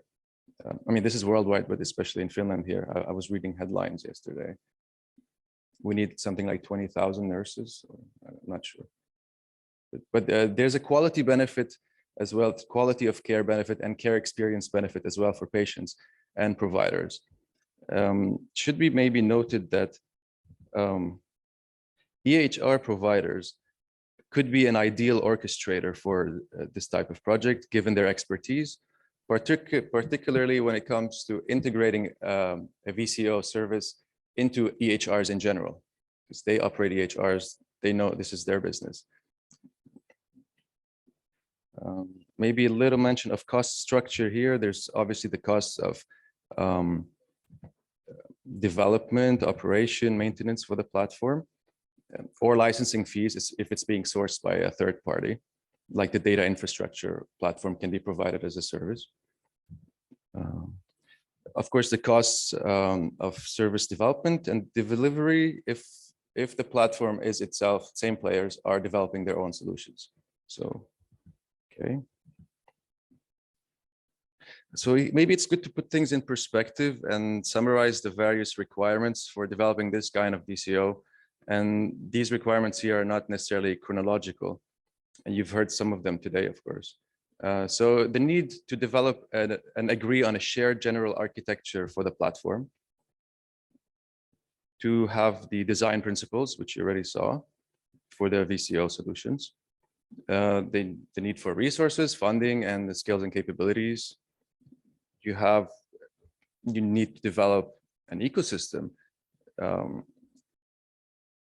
and the governance structure, governance framework to manage this ecosystem.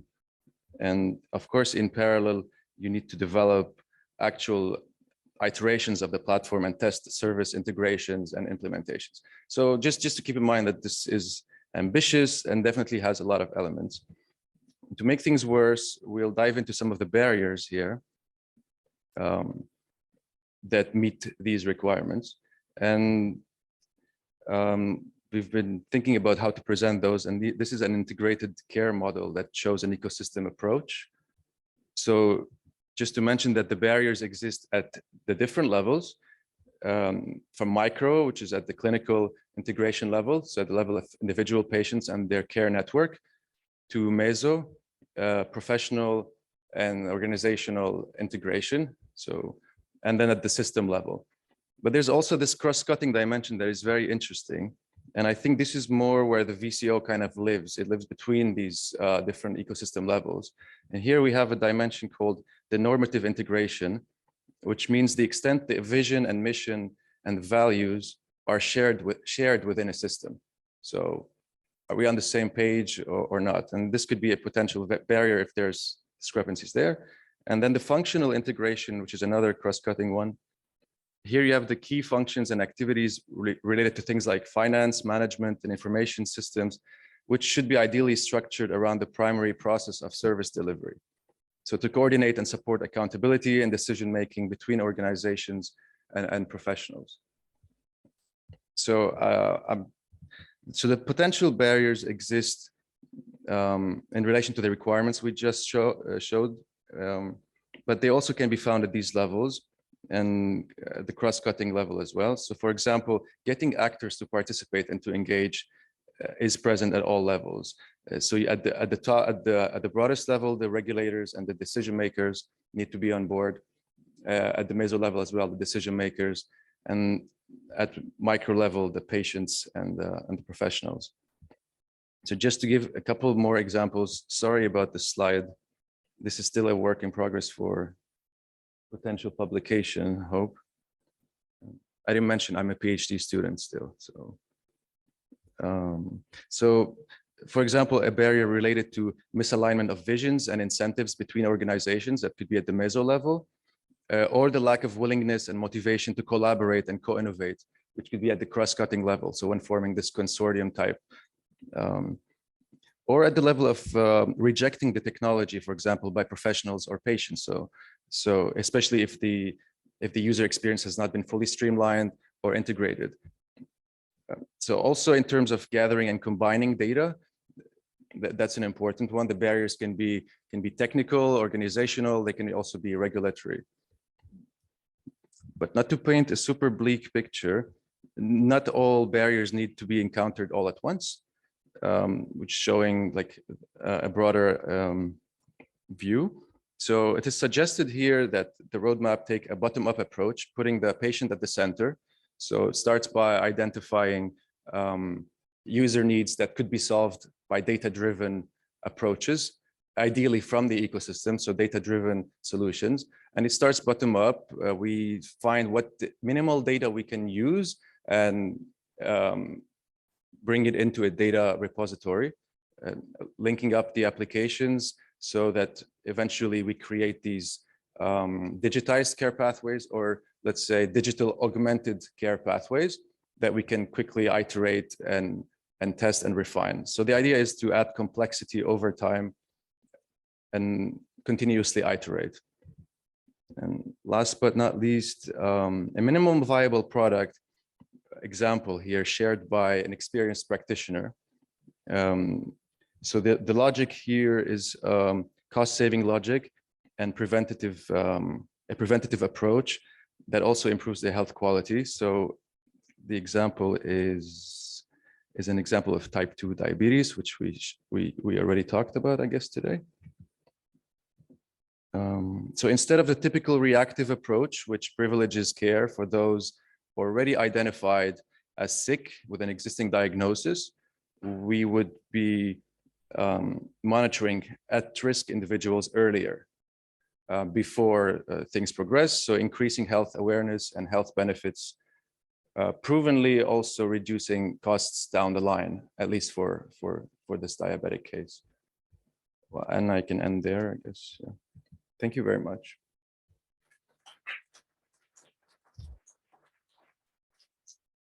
Thank you, Fares. Yeah. So we have some interesting questions. Vaihdetaanpa suomeksi ensin. Eli on tullut jälleen mielenkiintoisia kysymyksiä ja tämä ensimmäinen kysymys olisi ehkä Paulille suunnattu. Mikä on hoidonohjaamon suhde toiminnanohjausjärjestelmiin, erityisesti tämmöisten palvelukokonaisuuksien toiminnanohjaukseen? Niin, no siis asiallisesti ottaen hoidonohjaamo olisi toiminnanohjausjärjestelmä, jossa on kaikki ne ominaisuudet, mitä toiminnanohjausjärjestelmässä on. Eli se kertoo, että mitä milloinkin tulee tehdä, missä järjestyksessä, missä paikassa, millä tarvikkeella näin. Sitähän se on. Sitten sellainen selvennys, kun Presemossa on kysytty, tai oikeastaan että ehdotettu, että mitä jos luotaisiin tilannekuva potilaalle, niin palvelukortissahan tämä näkymä on nimenomaan myös potilaalle. Et selvennyksenä sellainen. Ja sitten täällä olisi palvelukorttiin liittyen keskustelua ja kysymyksiä. Ehkä Pauluksen suuntaan sitten mennään. Palvelukorttiin liittyen, että käyttääkö palvelukortti hyväkseen palvelutietovarantoa. Ja nykyisin täällä on tällainen tietoisku, että nykyisin palvelusetelin saanut asiakas, esimerkiksi kotihoidon, saa tiedon hyväksytyistä palvelutuotteista verkkopalvelusta. Onko tähän kommenttia? Joo, siis en nyt suoraan spesifisti vastaan, mutta vastaan sillä tavoin, että nyt tässä vaiheessa niin kartoitettiin tosiaan kansallisia standardeja ja määritelmiä, että mikä on se oikea taso ja näissä eri luokituksissa palveluille, että mihin kannattaisi kiinnittyä, mutta se vaatii ehkä nyt vielä sitä testausvaihetta, että osaa yksityiskohtaisemmin sanoa, että mitkä, mutta ehdottomasti siis ei kannata keksiä mitään uutta, vaan hyödyntää ne luokitukset ja standardit, mitä meillä nyt palveluista on olemassa siltä osin, kun ne soveltuu.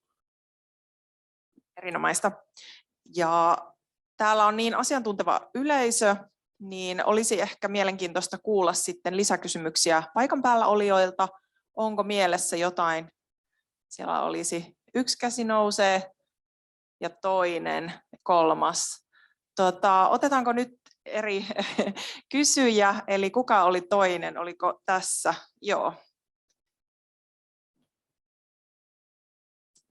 Joo, hei vaan, mä oon Päivärinteen Miila Intersystemsiltä ja oikeastaan tässä tämmöiseen perustuvan laatuun olevaan kysymykseen ensimmäisenä tartuin, että tässä todettiin, että Suomi on hyvin samantyyppinen kuin UK. Meillä on kaikki terveydenhuolto julkista, niin tässä nostaisin tämän kysymyksen, että kun meillä kuitenkin se 1/3 siitä terveydenhuollosta on yksityistä ja meillä on nämä tietyt haasteet tämän datan osalta, että me emme saa yksityisen, julkisen ja esimerkiksi YTHS:n osalta niin kuin yhdistettyä ja se tietoa hyötykäyttöön, niin onko tässä hankkeessa pohdiskeltu ollenkaan tätä laajempaa kuvaa sen tiedon hyödyntämisessä, onko se keskittynyt tähän julkisen sektorin tietoon pelkästään tai yhden organisaation tietoon? Minun käsittääkseni ei ole, mutta jos Paul haluaa vielä kommentoida tähän, niin... Joo, kyllä me tätä kysymystä olemme miettineet, mutta se on nyt semmoinen niin kuin asia, jota niin kuin tässä vaiheessa ei pysty niin kuin yksityiskohtaisesti ruveta penkomaan vielä, että mikä täsmällinen tieto tarvitsisi tulla mistään, mutta just kun me käytän tätä termiä virtuaalinen hoidonohjaamo, niin sehän sallisi semmoisia niin kuin ainakin alkuvaiheessa tämmöisiä niin kuin erillisratkaisuja, että keskusteltiin joidenkin niin kuin yksityisten palvelutuottajien kanssa ja taisi mahdollista, että joku näistä isoista niin kuin tekisi itselleen ihan omaan käyttöönsä tämmöisen hoidonohjaaman, jossa hoitaisi vain niin kuin omia potilaitaan. Ja silloin tulee tietysti sitten, että se pitää olla jonkinlainen kantayhteensopivuus tai joku tämmöinen näin. Mutta nämä tämmöiset kysymykset on niitä, mitä pitää sitten ratkaista yksi kerrallaan siinä vaiheessa, kun tämmöistä sit ruvetaan tekemään. Mä näkisin, että jos tästä mennään eteenpäin johonkin tämmöisen MASSE-2-tyyppiseen, niin silloin just tämän tyyppiset kysymykset niin kuin datavirtojen yhteensovittamisesta ja mikä siinä on sitten se standardi, mikä mukaan mennään, niin siitä tulisi niin kuin aivan keskeinen kysymys. Plus sitten puhumattakaan sitten kaikista näistä tietoturvallisuusjuridiikka-ongelmista, josta muuten sanon sen, että olen kyllä tietoisia siitä, että tämä potilastietojen käyttö on Suomessa aika lailla, tai Euroopassa ylipäätänsä niin kuin vaikea tai hankalaa, luvanvaraista, tiukasti säädeltyä. Mutta tässä MASSEn alkuvaiheessa jo niin kuin todettiin, että joo, kyllä me olemme tästä tietoisia, mutta me emme nyt aloita siitä päästä kysymällä, että mitä meillä on lupa tehdä, vaan mietitään ensin se, että mitä tässä niin kuin pitäisi tehdä. Ja sitten jossain vaiheessa sitten jostain hypähtää joku juristi, joka sanoo, että ette saa, niin otetaan se ongelma sitten ja loppupeleissä viedään se poliittiseksi kysymykseksi sitten.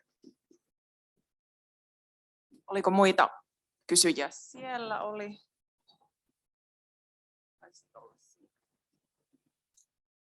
Joo, mä olen Markku Partinen, Liikehäiriösairauksien liiton puheenjohtaja ja Terveystalossa lääketieteellisenä johtajana. Mä puuttuisin ihan tämmöisen yleiseen käsitykseen nyt koko tästä massesta. Eli kun tämä on nyt henkilökohtaista huolenpitoa massatuotannon tehokkuudella, niin mikä on nyt se tärkein asia? Mun mielestä se tärkein asia on nyt, on puhuttu täällä potilas. Ja potilaassa se, että miten potilas voi, mikä on hänen toimintakykynsä, ja koska se on se, mikä vaikuttaa sitten meidän yhteiskunnan kustannuksiin ja kaikkeen muuhun. Ja nyt niin mä en täällä kyllä näe missään tässä kirjassa sanaa toimintakyky tai mainintaa siitä, että miten tällä pyritään vaikuttamaan siihen, että ihmiset oikeasti voivat paremmin. Mä olisin kaivannut se, että olisi lähtenyt WHO:n International Classification of Functioningista, ja oltaisiin alkuun määritetty se, että millä me oikeasti mitataan vaikuttavuutta, eli sitten, että mikä vaikuttaa ihmisen terveydentilaan ja toimintakykyyn. Ja tämä on se, mitä mä sanoisin, että jos katsotaan, mitä potilaat valittaa terveydenhuollossa, niin ei se ole tietojärjestelmäongelma, ei se ole mikään tuotantotalouden ongelma, vaan se on se, että lääkäri ja potilas, sairaanhoitaja ja potilas ei tunne tulevansa kuulluksi, ne liittyy henkilökohtaisiin suhteisiin, niin kuin lääkärin ja potilaan, sairaanhoitajan ja potilaan välillä. Ja nyt mä niin kuin kaipaisin tästä tietoa, että miten tämä parantaa sitä lääkärin ja potilaan yhteistyötä ja kommunikaatiota. Miten tämä oikeasti parantaa sitä niin kuin hoitoisuutta ja toimintakykyä. Koska mun mielestäni tähän samaan päästäisiin checkboxeilla. Eli olisi checkboxit, eli kun tulee käynti, niin sekataan, että onko mä huomioinut ton, onko mä huomioinut ton, onko mä huomioinut ton. Ja jokainen lääkäri ja hoitaja omalla vuorovaikutustaidollaan käyttäen omaa henkilökohtaista placebo-vaikutustaan pystyisi edesauttamaan sitä, että tämä potilas paranisi ja voisi paremmin. En mä nähnyt täällä sanaa placebo-vaikutuskaan, niin tämmöinen niin kuin positiivinen vaikutus ja hoitovaikutus. Näihin toivoisin kommentteja. Eli onko tämä nyt mennyt niin kuin siihen negatiiviseen suuntaan, mikä huonontaa koko ajan meidän terveydentilaa ja huonontaa sitä, että meidän ihmiset oikeasti voidaan paremmin. Ei se tämmöisillä korjaa. Kiitoksia. Paul varmaan haluaa tähän vastata. Joo, ei kai tähän muuta voi sanoa kuin, että aamen, veli puhuu aivan oikeaa asiaa. Tähän tietysti voisi lisätä vaikka mitä, ja varmaan tehdäänkin niin siinä vaiheessa, kun se homma jatkuu. Mutta tämä toimintakykyasia on tässä kyllä ollut esillä, joskaan sitä ei ole niin kuin eksplikoitu kovin paljon, mutta sehän tulee tämän kustannusvaikuttavuustermin alle, koska niin kuin vaikuttavuuteenhan kuuluu nyt ainakin nämä 3 asiaa, eli siis nämä niin kuin fyysinen terveydentila, kliiniset indikaattorit, sitten toimintakyky ja sitten nämä potilaan itse raportoimat niin kuin kokemukset ja muut sen sellaiset, että sieltä se nyt avattaisiin, jos me ruvettaisiin niin kuin sitä oikeasti avaamaan. Mutta sitten mitä tulee tähän hoitosuhteeseen, joka siis käsittääkseni on just niin kuin terveyspalvelutuotantoinen, just se keskeinen akseli, jonka ympärillä kaikki pyörii, niin tässä suhteessa viittaisin, mitä tuossa sanoin, siitä niin kuin asetuksesta ja suorituksesta, eli kyllä tämä hoitosuhteen niin kuin ylläpito, varsinkin tämmöisessä niin kuin suurvolyymituotantoympäristössä, niitä potilaita tulee niin kuin koko ajan ovesta sisään, niin jotta se hoitosuhdetta voitaisiin niin kuin hallita niin kuin järkevän niin kuin ajankäytön puitteissa, niin se, että että sekä lääkäri että potilas niin kuin saa siitä omasta kortistaan nyt sen niin kuin statustiedon, että mikä nyt just tässä on tilanne, mistä meidän pitäisi nyt keskustella, mitä tietoa on tullut jostain sensorista näin, niin mä uskon kyllä, että se edesauttaisi just tätä niin kuin kohtaamistilanteen hallintaan fiksusti. Toinen aamen siihen. Okay, then switch to English. We review now some answers for our questions. And the first one is, which are the biggest benefits of the envisioned VCO? So according to people here and in Zoom, more integrated social and healthcare would be this biggest benefit of the envisioned VCO. Other top benefits would be healthcare system cost savings, according to your views, and a multi-provider view for better decision-making. Interesting. And then what are the barriers? So we go from positive to negative. Top barriers for the envisioned VCO. So this was pretty clear. 24% of answers went to difficulty in integrating VCO into the existing care processes and systems. So that should cause some trouble.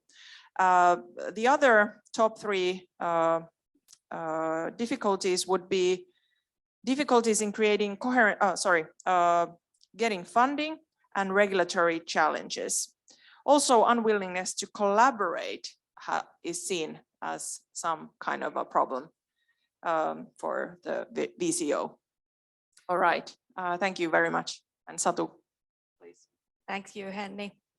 And thank you for Paul, Fares and Paulus for your presentations. And now I would like to very much invite our panelists to the stage.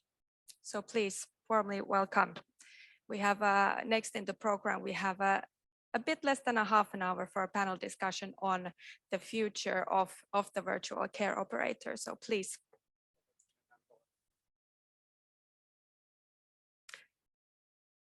Before I present our panelists, I have our PhD researcher Fares Khalil, who will be facilitating this discussion with me.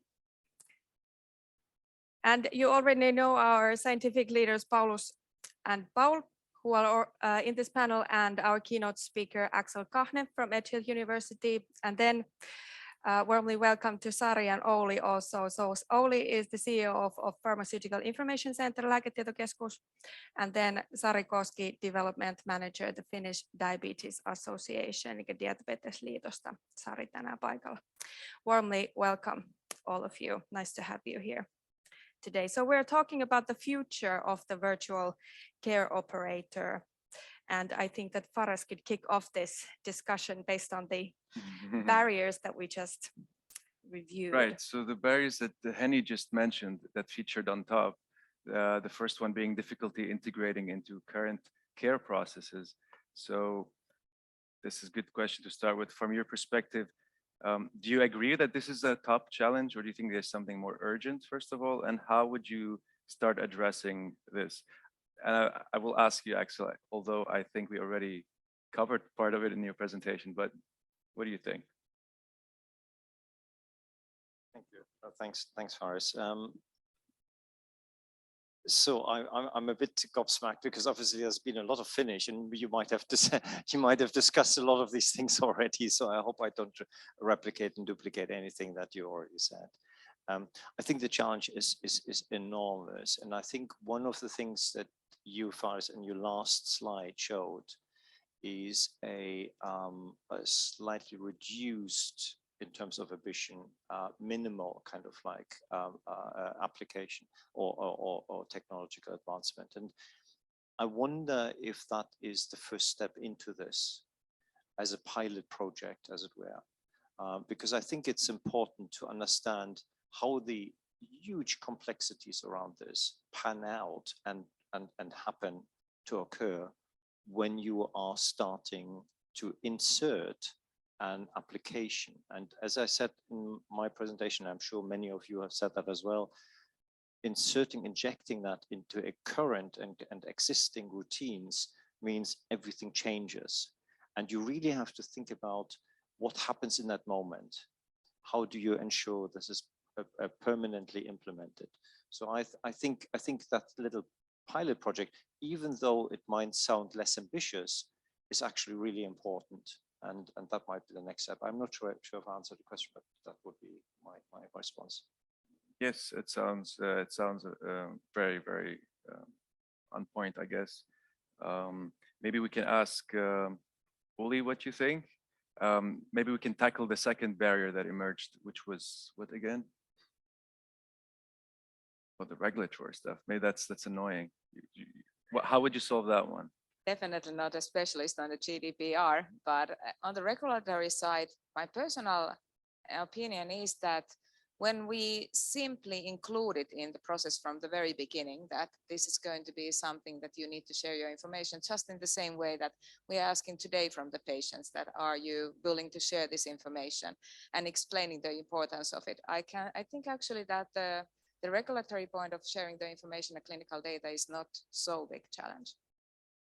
So you don't think it should be urgent top 3 challenge for it this? Needs to be taken into consideration the very beginning in the planning phase. And also I would add to that it relates also to the patients, taking the patients into consideration and making the patient card, the whole concept, so attractive for the patients that they understand the benefits and they can see it as a very usable way of sharing their information. What do they get out of it? But that's also a technical aspect, to make it so easy to use, so simple to use, taking into consideration different languages, visibility, how it's visually designed, and so on. So then GDPR is just one of these practical things in my eyes. Great, sounds optimistic. Sari, what do you think in terms of, I think it was funding, difficulty getting funding? That this might not be your expertise. So if you want to maybe choose another barrier at the level of patients, go for it. About the funding, I really hope it's not out of the patient's pockets. So, and nor the companies or NGOs or patient associations that are producing the products or whatever that is, so that we don't have to pay to get access to our drums, maybe. Excuse for the sounds. Something exciting is about to happen, but Yeah. I don't know yet what it is. Sorry. It's you. Okay. Yeah, but I would like to choose this unwillingness of collaborating, and I don't understand why this could be a barrier, because I can't see that patients are unwillingness to collaborating this, because they receive better quality of care, and the continuous of care is making a significant proceedings with this. And neither healthcare professionals, because they only are offered more information about patient, and they could make a better decisions.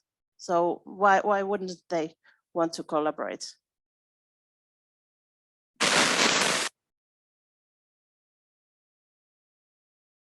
Can I come in on this point, which I find really, really important and fascinating, where you said like healthcare professionals should come in on this because they have more information. I would like to flip this around, try to put it from their perspective. Is more information really what healthcare professionals want?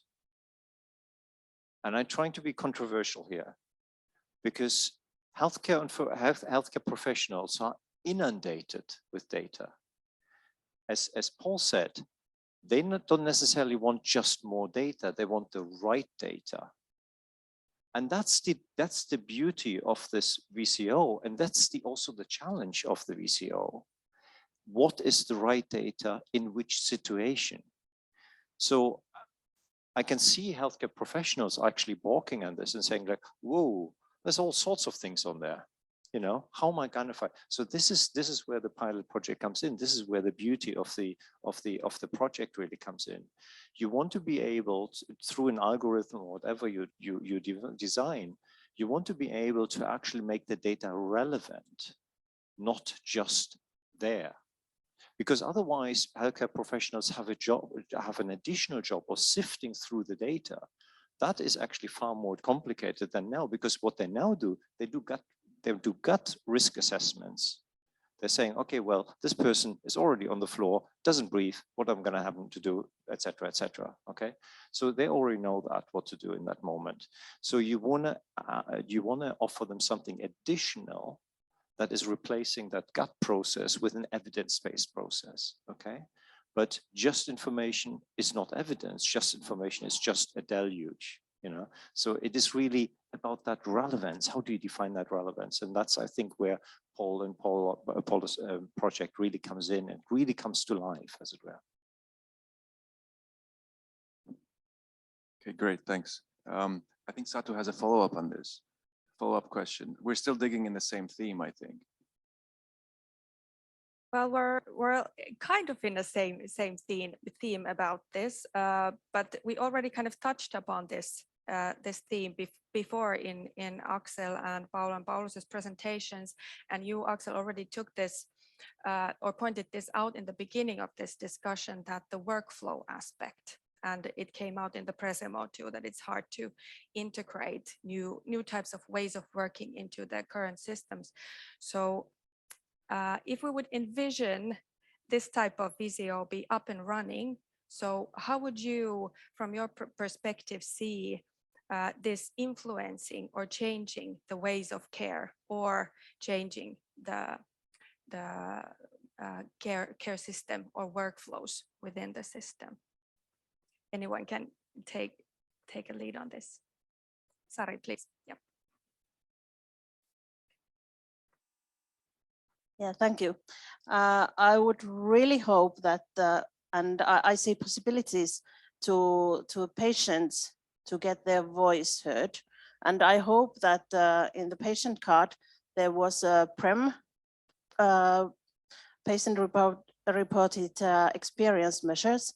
And I hope that it's not a module to switch off if you are not interested, because this is mostly the situation right now in healthcare. They are often asked, how are you doing and what is, but they are not really to be heard. We have seen that in our surveys, that the daily life with diseases, it's tough, it's hard, and they are not supported by the healthcare.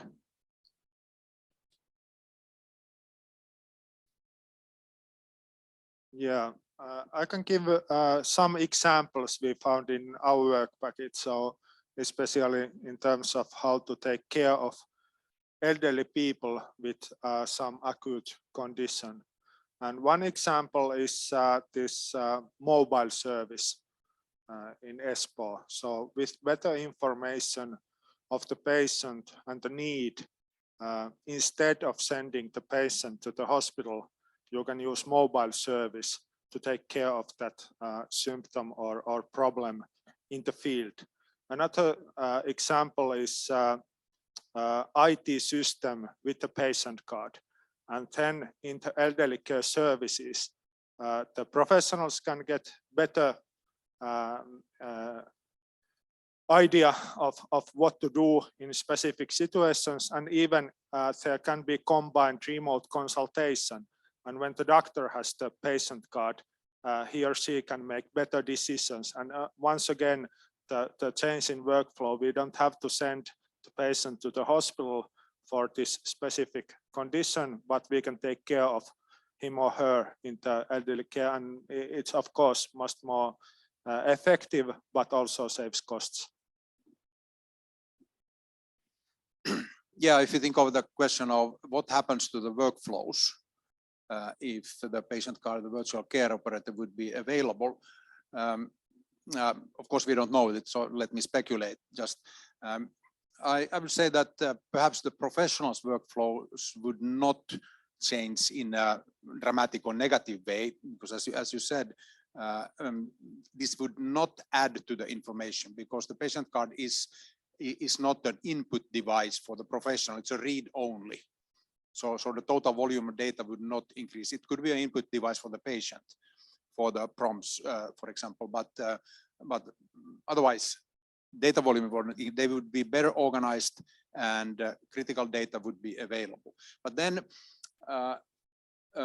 interesting question is what would happen to patients or patient behavior when they can see their own situation in an understandable way. So I could imagine, you know, you have patients coming to see a doctor with the patient card on an iPad and then demanding, I want this, I want that, do this, please explain that, which then would add tremendously to the workload of the doctors and would create some resistance. So that's something that we need to definitely look at. So what kind of patients would change which part of the behavior in what way when they get the information about their own condition? Right, great. Thanks for all these answers. I can maybe follow up with this one. And some people have suggested that a new human capability is needed to manage such a technology. I know, for example, in the UK, they have these link workers. Paul forwarded me some link and I linked up. And these are new positions that help people navigate the system and choose the right services for them. So here it could be not the same position, but does anyone think there is a requirement for new trainings and new capabilities in the workforce for this kind of management, for digital first kind of approach?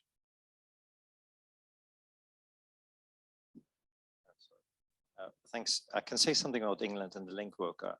Let me take a step back. It's a really interesting, fascinating question. Let me take a step back. Many of these patients have multimorbidities, they have chronic conditions, and they have usually about 5, 8, 15 agencies and organizations and professionals already working with them. What we found with the link workers and key workers, etc., they're basically coming on top. There's another person coming to the person. You know, so another person knocking on the door and saying, oh, by the way, I'm going to signpost you to something. Well, great, but actually, if the services on the other end are not available, you can signpost as much as you want. Or if the services are not good enough, you can signpost as much as you want. So it's really a question of would an additional worker add something of value to that patient? I doubt it. Okay, and the evidence is out, is still outstanding. It's still out. The jury is still out on this. However, you're absolutely right. For the professionals who use the VCO and the patient card, they of course need to have more additional competencies and skills to actually put that in place. And I think that's really important. Can I just say just one additional note on what Paul said earlier on, and I think you hinted at with the workflow. There's a huge opportunity in the sense that what we find, if somebody makes a decision on the spot with a patient, if that professional had actually real-time information about the availability of resources on the other end, and that would be possible with the VCO, virtual care, VCO or the patient card, then that would actually unclog the system. Because what we have at the moment is patient, let's say, assume an acute case, not a chronic case, but an acute case. Patient collapses, nurses there, community nurses there, they call, assess the situation, say, okay, we need an ambulance, take him to the hospital. We know ambulances in the UK at the moment queuing outside the hospital up to 12 hours. So the patient's actually dying in the ambulances. So there's no point. So if she had that or he had that and the nurse had that information in real life, the ambulances are queuing anyway, well, actually that would be helpful because that can unclog the system and save a person's life. So you can see the VCO is a real, at the center stage, at a key information link between that. But it needs, as Paul said, it needs to be dynamic data information system. So I just wanted to add that. Great, thank I could also add to that, that of course we are developing all the time new technologies, and artificial intelligence is one that we can definitely benefit with the VOC. We are already doing that at Pharmaceutical Information Center, and especially with medical interactions, it's very important. So, and I believe it was also mentioned at the end report, so definitely coming some support from that side. Great. Would someone like to add to this? I don't know about the additional training for the patients, but I have to say that all these digital tools and digital transformation in healthcare, we still have a lack of how to evaluate the patient's capability of digital tools and using digital possibilities. Now we are kind of transformation everything into digital, and all of patients are not capable of using that. So that's what we have to remember, not specifically like in MASSE, but all the digital. I agree. I don't think digital is a solution for everything. Yeah, I have one comment to the capabilities. So as we all know, the need for healthcare services has been developing a lot in last decades because of the population aging. So as Paul said, the majority of the use of resources is currently for the chronic and multimobile and for the people who need multiple services. And I think from that point of view, in general, not related only to VCO, we have to think the specialization also for that kind of fields, which has not been so far considered, I think, in a that way that it should be considered. So more focus of taking care of multimobile patients and patients who need also multiple other services. And when we made a literature review of cost effectiveness of services for that kind of patient groups, we also noticed that it's lacking high quality research. So the research has so far been focusing on specific condition or specific intervention instead of the whole service pathway. If I may pick up on a point that Alex just made about the workflows, I mean, then assuming that we are talking about patients with multiple conditions that taken care by several different caregivers. Now, if the VCO and the patient card is the forum where these players are supposed to meet, so what are the rules of the game in those meetings? So how are different specialists going to coordinate their activities when they are sort of forced to face the other specialist that in many cases today, I don't know how frequent it is, but specialists ignore each other, but now they can't. So what kind of situations would emerge from that? That I think, again, we need to study very carefully. Great, thank you. Maybe we shift gears a bit, and I know we're too ambitious at the moment, but we think internationally and export business potential. So how do you think this VCO vision relates to potentially a business opportunity outside in the international scene? And maybe this question is for Uli.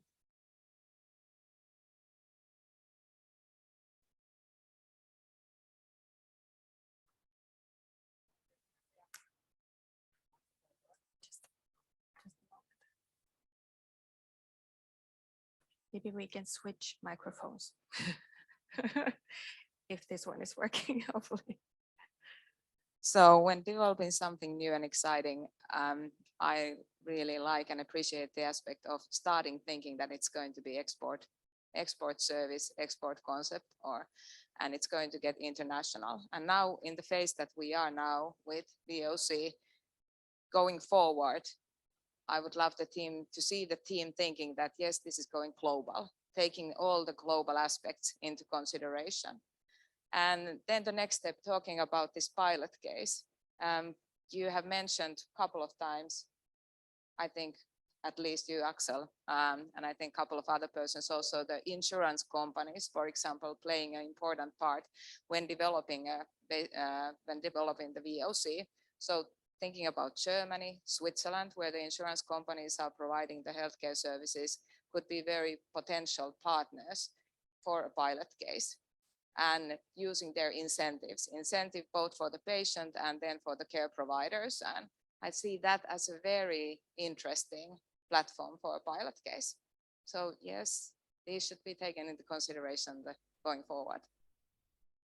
Good ideas. Nice. Anyone would like to say a word about internationalization of VCO?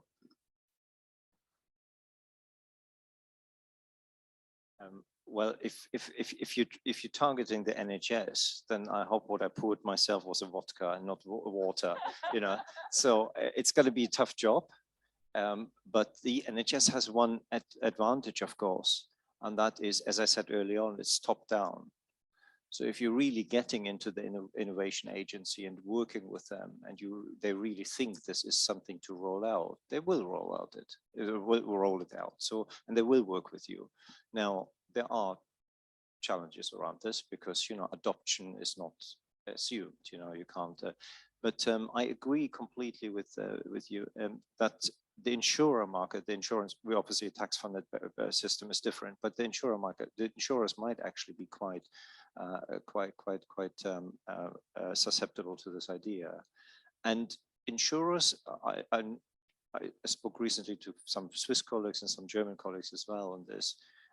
Insurers are quite keen to roll this out for subpopulations, for 30,000, 50,000 people, see how it plays out, test it, and then see where they're going with this. And that might actually be a good case for you. Then also you can review this, you can peer review it as well, evaluate it as well, and then take the next step. So I think there is really potential in that. Great, thank you, Axel. Oh. Yeah, when it comes to internationalization or globalization, there are, as far as I can see, two different lines of thinking. One line is, which is very popular here in Otaniemi, and Slush and all these venture entrepreneurship schemes, where we talk about new enterprises being born global. So you start as a global company from the beginning. It's obviously is rather challenging. Then the other line of thinking is what we could call Jaakko Pöyry. Jaakko Pöyry is a very famous company in Finnish industrial history. It was the first Finnish high-tech service company that made it international, and they are engineering consultants in the forest industry business. So right after the war, they started expanding internationally, but they had a domestic installation. So now, I mean, guys from a small faraway country like Finland going out to the big boys down in Central Europe and saying that we have something to sell to you, and they say, who are you? What do you know? And then we say, well, we have an installation. Like this Jaakko Pöyry people could say that we have built a combined mill in Kuusankoski. So haul your ass to Kuusankoski, I will show you what we can do. So in the same way, I would say that we would need to have a sort of showcase installation in our own country, and it could be a sort of narrow segment thing. I think it would be easier to start concentrating on one certain sort of patient group rather than trying to cover everything, and then build it from there. And then we can show that it works. Then it would be possible to start looking into all these technicalities that there eventually will be, particularly how the source IT systems would be linked, because they are different in different countries, plus then the health finance situation with insurance companies and public finance and whatever. But if somebody can tell us how to be born global, then that would of course be fascinating. Fair enough. Thank you for that. Satu? Yeah, thank you. If now that we're talking about collaboration, but if we come back a bit to the national level, Sari, this is perhaps on your field of expertise. What are your views on how the VCO or the envisioned concept could help or support third sector services? Do you have any ideas on this? This is a really good question. And I think there were an excellent discussion about patients just before this panel. And I've read your final report, and I think I understood the model, at least most of it, but I still can't figure out if the center of this discussion is Visio, or is it healthcare professional, or is it patient? I tried to look at all the model pictures and process pictures that you presented earlier today, and I think you managed incorporate the patient in most of pictures, but it was a really tiny one and in a side or corner of your PowerPoints. So I think I could make up many added values for patients and patient organizations, but I really didn't see it, not in the clear present of your presentations today. Do you have any suggestion on how you would see the third sector fitting into the concept? I would like to the models and pictures drawn in different way, so that it better takes the patients in the center. You asked if we in Finland have this patient-centered care. How long are we? And I think in the words and all discussions we are quite along, but what comes to a real world, we are not there yet. Thank you, Sari. Yeah. Can I add something to this? And of course, when this has a link to internationalization, when Paul and Apollos actually will expand into the English market and sell this in England, of course, yes, there will be the question, can you co-create this a solution with patient organizations, etc. And I'm sure they will do the same here in Finland as well. Co-creation and co-production is now absolutely important.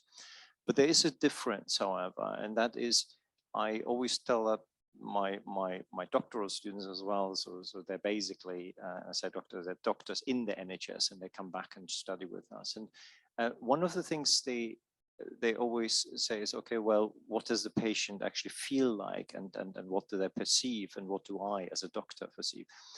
And one of the important things, and I think Paul has demonstrated that very well in his book as well on organizational logics, is that the logics for organizations and the logics for patients are different, and we need to be aware of that. So what the patient feels and perceives is different to how we need to design a solution on the organizational side. So it's right and proper to bring these two things together and to bring patients into the conversation, and it's absolutely the right place for patients. But the design principles, of course, which we talked today here about, there are usually the background that patients don't see, as it were. It's the clockwork in the back, as it were, whereas patients see the face of the clock, as it were. Okay, and it's important that these two things we bring together and we link very organically, etc. So, but I'm sure that is something that can be done at the pilot stage, and through co-production models, etc. Yeah. Okay, thank you. I would like to add please. that I'm really happy about this clockwork and where it's heading. And I see that this is kind of a different mindsetting between a humanist and technology people. So thank you. Yeah, I think we have just a couple of minutes for the final theme before we need to close the seminar. Okay,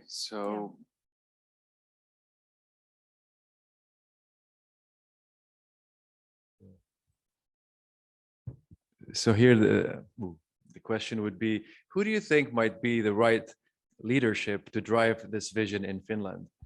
Maybe this is a bit of a tough question, but who do you think should really drive this? Any ideas? This far, we have seen very good cooperation with Aalto University, so somehow it fits the picture in our eyes.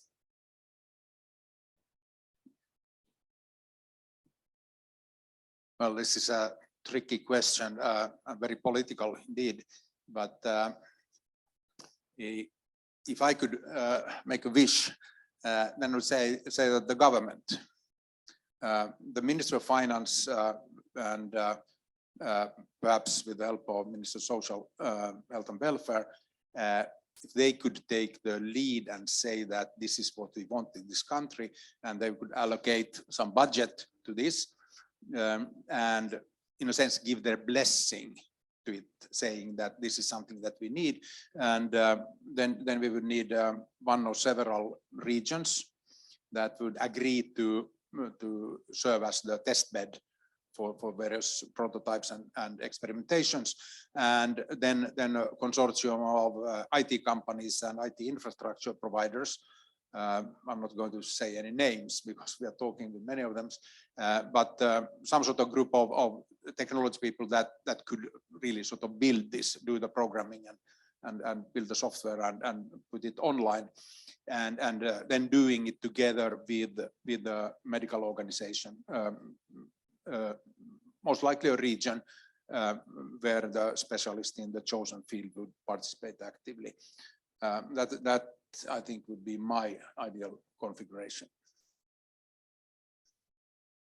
Great. I would only add that the patient be represented in this very strategic group, definitely. And I think you're right. We should have put more emphasis just because we are talking about the patient all the way, yes, but not very present in the slides. Thank you a lot. Satu, I think we're concluding. Yes, thank you very much for this excellent discussion and all your viewpoints today. I think I will switch in Finnish for just a moment before we close, but the panel can stay on the stage if you wish.